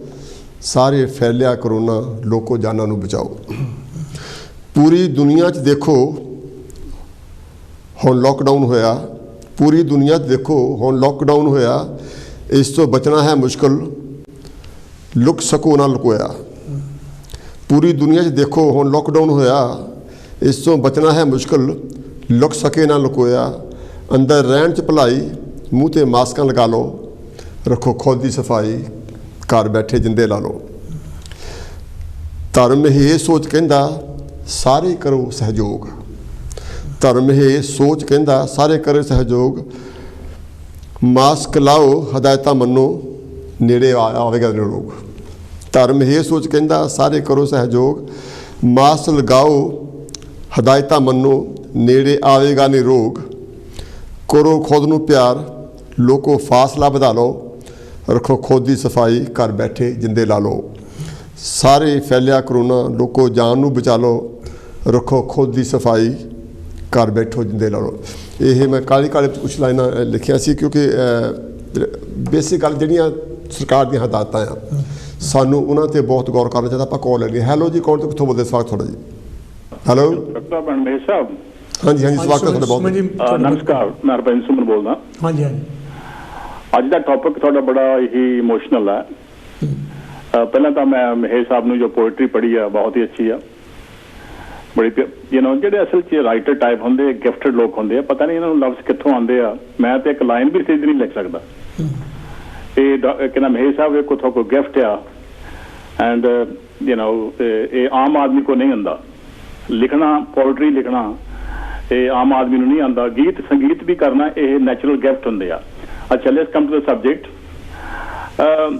ਇਹ ਬੜਾ ਇਮੋਸ਼ਨਲ ਅੱਜ ਤੁਸੀਂ ਗੱਲ ਕਰ ਰਹੇ ਹੋ। ਔਰ ਮਹੇਸ਼ ਸਾਹਿਬ, ਮੇਰੇ ਕਈ ਮਤਲਬ ਕਿਉਂਕਿ ਮੈਂ ਬਹੁਤ ਦੇਰ ਦਾ ਇਸ ਮੁਲਕ 'ਚ ਰਹਿਣਾ, ਬਹੁਤ ਪਰਿਵਾਰਾਂ ਦੇ ਨਾਲ ਭਾਈਬੰਦੀ ਆ, ਦੋਸਤੀ ਆ, ਅੱਛੇ ਤਾਲੁਕਾਤ ਹੈ। ਕਈ ਪਰਿਵਾਰਾਂ ਦੇ ਵਿੱਚ ਕੁਝ ਇਨਸਾਨ ਚਲੇ ਗਏ ਜਿਨ੍ਹਾਂ ਨਾਲ ਮੈਨੂੰ ਤੇਹ ਸੀਗਾ, ਔਰ ਸਭ ਤੋਂ ਵੱਡਾ ਦੁੱਖ ਇਸ ਚੀਜ਼ ਦਾ ਮੈਨੂੰ ਮਹਿਸੂਸ ਹੁੰਦਾ ਕਿ ਮੈਂ ਉਸ ਔਖੇ ਟਾਈਮ ਤੇ, ਉਸ ਵਕਤ ਤੇ ਮੈਂ ਉਸ ਇਨਸਾਨ ਦੇ ਪਿੱਛੇ ਤੁਰ ਨਹੀਂ ਸਕਿਆ, ਉਹਨੂੰ ਮੈਂ ਦੇਖ ਨਹੀਂ ਸਕਿਆ, ਆਪਣੀ ਪ੍ਰੋਪਰ ਰਿਸਪੈਕਟ ਨਹੀਂ ਪੇ ਕਰ ਸਕਿਆ। This is only it really pained me right through. ਆਪਾਂ ਸਾਰੇ ਇਸ ਟਾਈਮ ਤੇ ਬਹੁਤ ਹੀ ਮੁਸ਼ਕਲ ਟਾਈਮ ਦੇ ਵਿੱਚ ਦੀ ਲੰਘ ਰਹੇ ਹਾਂ, ਇਹ 'ਚ ਕੋਈ ਸ਼ੱਕ ਨਹੀਂ। ਇਹਦੇ ਵਿੱਚ ਕੇਅਰ ਕਰਨਾ ਬਹੁਤ ਜ਼ਰੂਰੀ ਆ। ਮੈਂ ਕਈ ਦਫਾ ਕਹਿ ਜਾਂਦਾ, ਮੇਰੀ ਵਾਈਫ ਕਾਫੀ ਮੈਨੂੰ ਨੈਗ ਕਰਦੀ ਆ, ਪਰ ਉਹ ਸਹੀ ਹੁੰਦੀ ਆ। ਕਿਉਂਕਿ ਇਹ ਜਿਹੜਾ ਇਸ ਵੇਲੇ ਜੋ ਆਪਾਂ ਦੇ ਇਹ ਭਾਰੀ ਪਈ ਆ, ਜਿਹੜੀ ਬਿਮਾਰੀ ਆ, ਇਹ ਹਵਾ ਦੇ ਵਿੱਚ ਆ। ਇਹ ਪਤਾ ਨਹੀਂ ਕਿਹੜੇ ਵੇਲੇ ਇਹ ਤੁਹਾਤੇ ਹੋ। ਮੇਰੇ ਨੈਕਸਟ ਡੋਰ ਨੇਬਰ ਦੋਨੇ, ਇੱਕ ਦਾ ਵਿਚਾਰਾ ਥੋੜਾ ਬਿਮਾਰ ਹੈ, ਇੱਕ ਲੇਡੀ ਹੈ, ਸਾਨੂੰ ਪਤਾ ਨਹੀਂ ਲੱਗਾ। ਕੱਲ ਮੈਨੂੰ ਲੇਡੀ ਨੇ ਦੱਸਿਆ ਕਿ ਉਹ ਦੋਨੇ ਮਤਲਬ ਹਸਪੀਟਲ ਤੋਂ, ਮੈਨੂੰ ਪਤਾ ਸੀ ਵੀ ਕਿਤੇ ਬਾਹਰ ਗਏ ਜਾਂ ਹਸਪੀਟਲ 'ਚ ਗਏ ਆ। ਕੱਲ ਉਹਨੇ ਮੈਨੂੰ ਦੱਸਿਆ ਕਿ ਅਸੀਂ 10 ਦਿਨ ਹਸਪੀਟਲ 'ਚ ਰਹਿ ਕੇ ਆਏ ਆ। ਇਟ ਰੀਅਲੀ ਫਰਾਈਟਨ ਯੂ ਔਰ ਨੈਕਸਟ ਡੋਰ ਪਤਾ ਨਹੀਂ ਉਹ ਹਵਾ ਤੁਹਾਡੇ ਵੀ ਘਰ ਆ ਸਕਦੀ ਸੀਗੀ, ਔਰ ਆ ਜਾਏ ਤੇ ਤੁਹਾਨੂੰ ਪਤਾ ਕਿ ਤੁਹਾਡੇ ਘਰ ਵਿੱਚ ਕਿੰਨੀ ਪ੍ਰੋਬਲਮ ਪੈ ਸਕਦੀ ਆ। ਮੈਂ ਇਹੀ ਹਰ ਕਿਸੇ ਦਾ ਤੁਸੀਂ ਅਪੀਲ ਕੀਤੀ ਆਪਣੀ ਪੋਇਮ ਦੇ ਰਾਹੀਂ, ਮੈਂ ਵੀ ਇਹੀ ਕਹਿਣਾ ਕਿ ਪਲੀਜ਼ ਹਰ ਇੱਕ ਕੇਅਰ ਕਰੋ, ਆਪਣਾ ਵੀ ਔਰ ਦੂਸਰਿਆਂ ਦਾ ਵੀ, ਕਿਉਂਕਿ we are going to through a very very difficult time. ਅੱਛਾ, ਦੂਸਰੀ ਗੱਲ ਇਮੋਸ਼ਨ ਦੀ, ਕਿੰਨਾ ਡਾਕਟਰ ਸਾਹਿਬ, ਮੈਂ ਮਹੇਸ਼ ਸਾਹਿਬ, ਇਮੋਸ਼ਨ ਤਾਂ ਜੇ ਇਨਸਾਨ ਤੇ ਇਮੋਸ਼ਨ ਨਹੀਂ ਤੇ ਫਿਰ ਉਹ ਤੇ ਪੱਥਰ ਵਾਲੀ ਗੱਲ ਆ ਨਾ। ਇਮੋਸ਼ਨ ਰਿਸ਼ਤੇ ਜਦ ਆਪਣੇ ਕੋਲ ਵਿਛੜਦਾ, ਇਹ ਡਿਪੈਂਡ ਕਰਦਾ ਕਿ ਤੁਹਾਡਾ ਕਿਹੋ ਜਿਹਾ ਸੰਬੰਧ ਹੈ ਉਸ ਇਨਸਾਨ ਦੇ ਨਾਲ। ਜੇ ਆਪਣਾ ਕੋਈ ਬਲੱਡ ਦਾ ਸੰਬੰਧ ਆ, ਕੋਈ ਰਿਸ਼ਤੇਦਾਰੀ ਆ, ਕੋਈ ਭੈਣ ਆ, ਕੋਈ ਭਰਾ ਆ, ਕੋਈ ਰਿਸ਼ਤੇਦਾਰ ਆ, ਤੇ ਕੁਦਰਤੀ ਆ ਜੇ ਆਪਾਂ ਹਿਊਮਨ ਬੀਇੰਗ ਆ ਤਾਂ ਉਹ ਤੁਹਾਨੂੰ ਹਰਟ ਕਰਦਾ। ਹੰਝੂ ਜਿਹੜੇ ਆ ਨਾ, ਇਹ ਹੰਝੂ ਤੇ ਵੱਡੇ ਵੱਡੇ ਲੋਕਾਂ ਦੇ ਆ ਜਾਂਦੇ ਨੇ। ਮੈਂ ਦੇਖਿਆ ਮਿਸਟਰ ਬਾਈਡਨ ਦਾ ਮੁੰਡਾ ਜਿਹਨੂੰ ਡੈਥ ਹੋ ਗਈ ਸੀ, ਕਾਫੀ ਨੌਜਵਾਨ ਸੀਗਾ, ਉਹਦੀ ਵਾਈਫ ਵੀ ਮਤਲਬ ਐਕਸੀਡੈਂਟ ਤੇ ਮਰ ਗਈ ਸੀ। ਉਹਦੀ ਇੱਕ ਲੜਕੀ ਸੀ, ਉਹਦੇ ਬੱਚੇ ਮਾਰੀ ਗਈ ਸੀਗੀ, ਤੇ ਉਹ ਆਪਣੇ ਜਿੱਥੇ ਟਾਊਨ ਤੋਂ ਆਇਆ ਉੱਥੇ ਜਾ ਕੇ ਉਹਨੇ ਸਪੀਚ ਦੇ ਰਿਹਾ ਸੀਗਾ, ਤੇ ਹੀ ਲਿਟਰਲੀ ਕਰਾਈਡ ਓਬਾਮਾ ਕਿਸੇ ਇਹੋ ਜਿਹੀ ਟ੍ਰੈਜਡੀ ਬਾਰੇ ਗੱਲ ਕਰ ਰਿਹਾ ਸੀਗਾ। I could see the eyes, the tears coming from his eyes. ਇਹ ਜਿਹੜੇ ਹੰਝੂ ਆ ਨਾ, ਇਹ ਤੁਹਾਡੇ ਇਮੋਸ਼ਨਸ ਆ, ਤੁਹਾਡੀ ਫੀਲਿੰਗਸ ਆ, ਤੁਹਾਡਾ mind set, everything is attached to that person at that time. ਹੁਣ ਵੀ ਮੈਂ ਦੇਖਣਾ, ਮੇਰਾ ਇੱਕ ਬਹੁਤ ਹੀ ਕਰੀਬ ਦੋਸਤ ਵੀ ਆ, ਰਿਸ਼ਤੇਦਾਰ ਵੀ ਆ, ਔਰ ਬਹੁਤ ਅੱਛਾ ਦੋਸਤ ਹੈ, ਇੱਕ ਭਰਾ ਦੀ ਤਰ੍ਹਾਂ ਹੀ ਆ। ਉਹ ਵੀ ਪਿਛਲੇ ਹਫ਼ਤੇ ਪਾਸ ਵੇ ਹੋ ਗਿਆ। ਉਹਦੇ ਬੱਚਿਆਂ ਨਾਲ ਮੈਂ ਟੈਲੀਫੋਨ ਕੀਤਾ, ਬੱਚਿਆਂ ਦੋਹਾਂ ਨਾਲ ਮੈਂ ਗੱਲ ਕੀਤੀ ਆ, and I told them, I said, I feel so upset and I wish I was busy with you to hug you, to give you a cuddle, to soothe your pains, ਪਰ ਉੱਥੇ ਮੈਂ ਜਾ ਨਹੀਂ ਸਕਦਾ। ਹਾਲਾਂਕਿ ਫਿਊਨਰਲ ਤੇ ਵੀ ਅਸੀਂ ਹੋ ਸਕਦਾ, ਪਤਾ ਨਹੀਂ ਕੀ ਅਰੇਂਜਮੈਂਟ ਹੋਵੇ, ਸਾਨੂੰ ਮਤਲਬ ਕਿੱਡੀ ਕੁ ਦੂਰ ਤੱਕ ਅਸੀਂ ਜਾ ਸਕਦੇ ਹਾਂ। ਇਹ ਚੀਜ਼ਾਂ ਤੁਹਾਨੂੰ ਬਹੁਤ ਪੇਨ ਕਰ ਰਹੀਆਂ, ਪੇਨ ਇਸ ਕਰਕੇ ਕਰ ਰਹੀਆਂ ਕਿ ਉਹ ਤੁਹਾਡਾ ਰਿਸ਼ਤਾ ਹੈਗਾ, ਉਹ ਤੁਹਾਡਾ ਸੰਬੰਧ ਹੈਗਾ। ਜਦੋਂ ਤੁਹਾਡੇ ਤੋਂ ਜਾ ਰਿਹਾ ਹੈਗਾ ਤੇ ਤੁਹਾਨੂੰ ਕਾਫੀ ਤਕਲੀਫ ਹੋ ਰਹੀ ਆ, ਉਹ ਤਕਲੀਫ ਦੇ ਵਿੱਚ ਤੁਹਾਨੂੰ ਹੰਝੂ ਵੀ ਆਉਂਦੇ ਆ। ਜਿੰਨਾ ਚਿਰ ਤੁਹਾਡੇ ਮਨ ਚੋਂ ਹੰਝੂ ਐਸੀ ਚੀਜ਼ ਆ, ਇਹ ਤੁਹਾਡਾ ਮਨ ਹਲਕਾ ਹੋ ਜਾਂਦਾ। ਜਿਹੜਾ ਦਿਲ ਤੇ ਭਾਰ ਹੁੰਦਾ, ਤੁਸੀਂ ਫੀਲ ਲਿਟਲ ਬਿਟ ਇਸ ਇਮੋਸ਼ਨਸ ਆ। ਇਹ ਹੰਝੂ ਜਿਹੜਾ ਪਾਣੀ ਆ ਨਾ, ਇਹ ਉਸ ਟਾਈਮ ਤੇ ਇਹ ਬੜਾ ਕੀਮਤੀ ਪਾਣੀ ਆ, ਬੜਾ ਪਵਿੱਤਰ ਪਾਣੀ ਆ। ਇਹਦੇ ਵਿੱਚ ਇਮੋਸ਼ਨ, ਪਿਆਰ, ਮੁਹੱਬਤ ਭਰਿਆ ਹੈ ਨਾ ਇਸ ਪਾਣੀ ਦੇ ਵਿੱਚ। ਇਹ ਮੂਲੀ ਪਾਣੀ ਨਹੀਂ ਹੈਗਾ। ਸੋ ਇਹ ਤੇ ਨੈਚੁਰਲ ਹੈ, ਹੋਣਾ ਵੀ ਚਾਹੀਦਾ। ਜਿੰਨਾ ਚੱਕ ਤੁਸੀਂ ਆਪਣੇ ਪਿਆਰੇ ਨੂੰ ਮਤਲਬ ਯਾਦ ਨਹੀਂ ਕਰਦੇ, ਉਹਨਾਂ ਚੱਕ ਉਹ ਰੱਥੇ ਆ ਤੁਹਾਡਾ ਨਾ, ਉਹ ਤੁਹਾਨੂੰ ਮੈਲਟ ਡਾਊਨ ਕਰਦਾ। ਕਈ ਦਫਾ ਯਾਦ ਦੋਸਤ ਵੀ ਹੁੰਦੇ ਆ, ਬੜਾ ਉਹਨਾਂ ਦਾ ਤੇਹ ਹੁੰਦਾ। ਮੈਂ ਤੁਹਾਨੂੰ ਪਹਿਲਾਂ ਕਿਹਾ ਕਿ ਮੇਰੇ ਬਹੁਤ ਸਾਰੇ ਦੋਸਤ ਕਈ ਪਰਿਵਾਰਾਂ 'ਚ ਗਏ ਨੇ, ਔਰ ਮੈਨੂੰ ਬੜੀ ਤਕਲੀਫ ਹੁੰਦੀ ਹੈ। ਇੱਕ ਬਜ਼ੁਰਗ ਸੀ ਮੇਰਾ, ਬਹੁਤ ਹੀ ਮੇਰਾ ਉਹਨਾਂ ਪਿਆਰ ਸੀਗਾ। ਉਹਨੂੰ ਮੈਂ ਟੈਲੀਵਿਜ਼ਨ ਤੇ ਵੀ ਉਹਦੇ ਘਰ ਨਹੀਂ ਜਾ ਸਕਿਆ, ਲੇਕਿਨ ਟੈਲੀਵਿਜ਼ਨ ਤੇ ਮੈਂ ਟ੍ਰਿਬਿਊਟ ਕੀਤਾ ਉਹਨੂੰ। ਮੈਂ ਮੇਰੇ ਬਚਪਨ ਜਦ ਮੈਂ ਜੰਮੂ ਉਮਰ 'ਚ ਆਇਆ ਜਿਸ ਵੇਲੇ, ਮੈਂ ਉਸ ਵੇਲੇ ਮੇਰੇ ਨਾਲ ਉਹ ਖੜਦਾ ਸੀਗਾ, ਉਹ ਮੈਨੂੰ ਬੜਾ ਪਿਆਰ ਕਰਦਾ। ਸਦਕਾ ਜਦੋਂ ਚਲਾ ਗਿਆ ਵਿਚਾਰਾ, ਉਸ ਲਾਸਟ ਟਾਈਮ ਤੇ ਮੈਂ ਉੱਥੇ ਜਾ ਨਹੀਂ ਸਕਿਆ। ਔਰ ਤੁਸੀਂ ਇਹ ਵੀ ਮੇਰੇ ਸਭ ਇਹ ਯਕੀਨ ਕਰੋ ਕਿ ਮੈਂ ਗੁਰਦੁਆਰੇ ਨਹੀਂ ਬੋਲਦਾ, ਕਦੀ ਸਪੀਚ ਕੁਝ ਨਹੀਂ ਕਰਦਾ, ਕਿਉਂਕਿ ਨਾ ਮੇਰਾ ਮਾਹੌਲ ਹੁੰਦਾ, ਨਾ ਮੇਰੀ ਉਹ ਆਡੀਅנס ਹੁੰਦੀ ਆ। ਮੇਰੇ ਮੂੰਹੋਂ ਕੋਈ ਗੱਲ ਕਹਿ ਗਈ ਤੇ ਐਵੇਂ ਇੱਥੇ ਉੱਥੇ ਚੈਂਚਾ ਹੋਣ ਲੱਗ ਪਣੀ, ਕਿਉਂਕਿ ਮੈਂ ਤੇ ਜੋ ਕਹਿਣਾ ਕਹਿ ਹੀ ਦੇਣਾ ਹੈਗਾ। ਪਰ ਮੈਂ ਘੱਟ ਬਹੁਤ ਧੀਰੇ ਕਦੀ ਬੋਲਾਂਗਾ। ਪਰ ਜੇ ਮੇਰਾ ਕੋਈ ਭੈਣ ਭਰਾ ਚੱਲ ਜਾਏ, ਕੋਈ ਵੀ ਹੋਵੇ, ਉੱਥੇ ਮੈਂ ਜ਼ਰੂਰ ਆਪਣੇ ਵੱਲੋਂ 2 ਲਫ਼ਜ਼ ਜ਼ਰੂਰ ਕਹਿਣਾ ਹੁੰਦਾ। ਔਰ ਮੈਂ ਇਹ ਵੀ ਤੁਹਾਨੂੰ ਦੱਸਣਾ ਕਿ ਜਿਸ ਵੇਲੇ ਉਹ ਮਤਲਬ ਜੋ ਉਸ ਵੇਲੇ ਪ੍ਰੇਅਰ ਦਾ ਟਾਈਮ ਖਤਮ ਹੁੰਦਾ, ਲੋਕੀ ਜਾਣ ਹੁੰਦੇ ਆ, ਤੇ ਉਹਨਾਂ ਦੇ ਬੱਚੇ ਮੈਨੂੰ ਆਣ ਕੇ ਬਹੁਤ ਪਿਆਰ ਔਰ ਸਤਿਕਾਰ ਨਾਲ ਕਈ ਦਫਾ ਕਹਿਣਗੇ ਕਿ ਭਾਜੀ ਜਾਂ ਅੰਕਲ ਜੀ, ਤੁਸੀਂ ਸਾਡੇ ਵਾਸਤੇ ਬਹੁਤ ਅੱਛੇ ਲਫ਼ਜ਼ ਵਰਤੇ ਆ। ਮੈਂ ਕਿਹਾ ਤੁਹਾਡੇ ਵਾਸਤੇ ਨਹੀਂ, ਮੇਰਾ ਆਪਣਾ ਮਨ ਹਲਕਾ ਹੋ ਗਿਆ। ਮੇਰੇ ਆਪਣੇ ਮਨ ਨੂੰ ਸੰਤੁਸ਼ਟ ਹੋਏ। ਮੈਂ ਕੋਈ ਸਿਰਫ ਲਫ਼ਜ਼ ਢੂੰਡ ਕੇ ਨਹੀਂ ਆਇਆ, ਫਿਰ ਮੇਰੇ ਆਪਣੀ ਇਮੋਸ਼ਨ ਸੀਗੀ। ਦੂਸਰੀ ਗੱਲ ਇਦਾਂ ਦੇ ਟਾਈਮ ਤੇ ਮੈਂ ਇਹ ਵੀ ਗੱਲ ਕਹੀ ਆ ਕਿ ਜਦ ਤੁਹਾਡੇ ਜਾਂਦੇ ਆ ਨਾ ਕਿ ਨਾ ਡਾਕਟਰ ਸਾਹਿਬ, ਇੱਕ ਇੱਕ ਜੋਰਜ ਇਲੀਅਟ ਹੈ ਰਾਈਟਰ ਆ, ਉਹ ਕਹਿੰਦੀ you are dead or never dead, they are only dead when you have forgotten them। ਜਿਹੜੇ ਤੁਹਾਡੇ ਪਿਆਰੇ ਆ ਜਿਹਨਾਂ ਨੂੰ ਤੁਸੀਂ ਸਟੇ ਕਰਦੇ ਆ ਉਹ ਕਦੀ ਮਰਦੇ ਨਹੀਂਗੇ, ਸਿਰਫ ਉਦੋਂ ਹੀ ਮਰਦੇ ਆ ਜਦ ਉਹਨਾਂ ਨੂੰ ਤੁਸੀਂ ਚੇਤਾ ਭੁਲਾ ਦਿੰਦੇ ਆ। ਮਹਾਤਮਾ ਗਾਂਧੀ ਨੇ ਵੀ ਖੁਦ ਕਿਹਾ ਸੀਗਾ, ਉਹ ਕਹਿੰਦਾ we never say goodbyes because they are always with us. ਜਿਨ੍ਹਾਂ ਦਾ ਆਪਣਾ ਤੇਹ ਹੁੰਦਾ, ਪਿਆਰ ਹੁੰਦਾ, ਮੁਹੱਬਤ ਹੁੰਦਾ, ਉਹ ਕਦੀ ਤੁਹਾਡੇ ਤੋਂ ਜਾਂਦੇ ਨਹੀਂ ਹੈਗੇ, ਉਹ ਹਮੇਸ਼ਾ ਤੁਹਾਡੇ ਦਿਲ 'ਚ ਰਹਿੰਦੇ ਨੇ।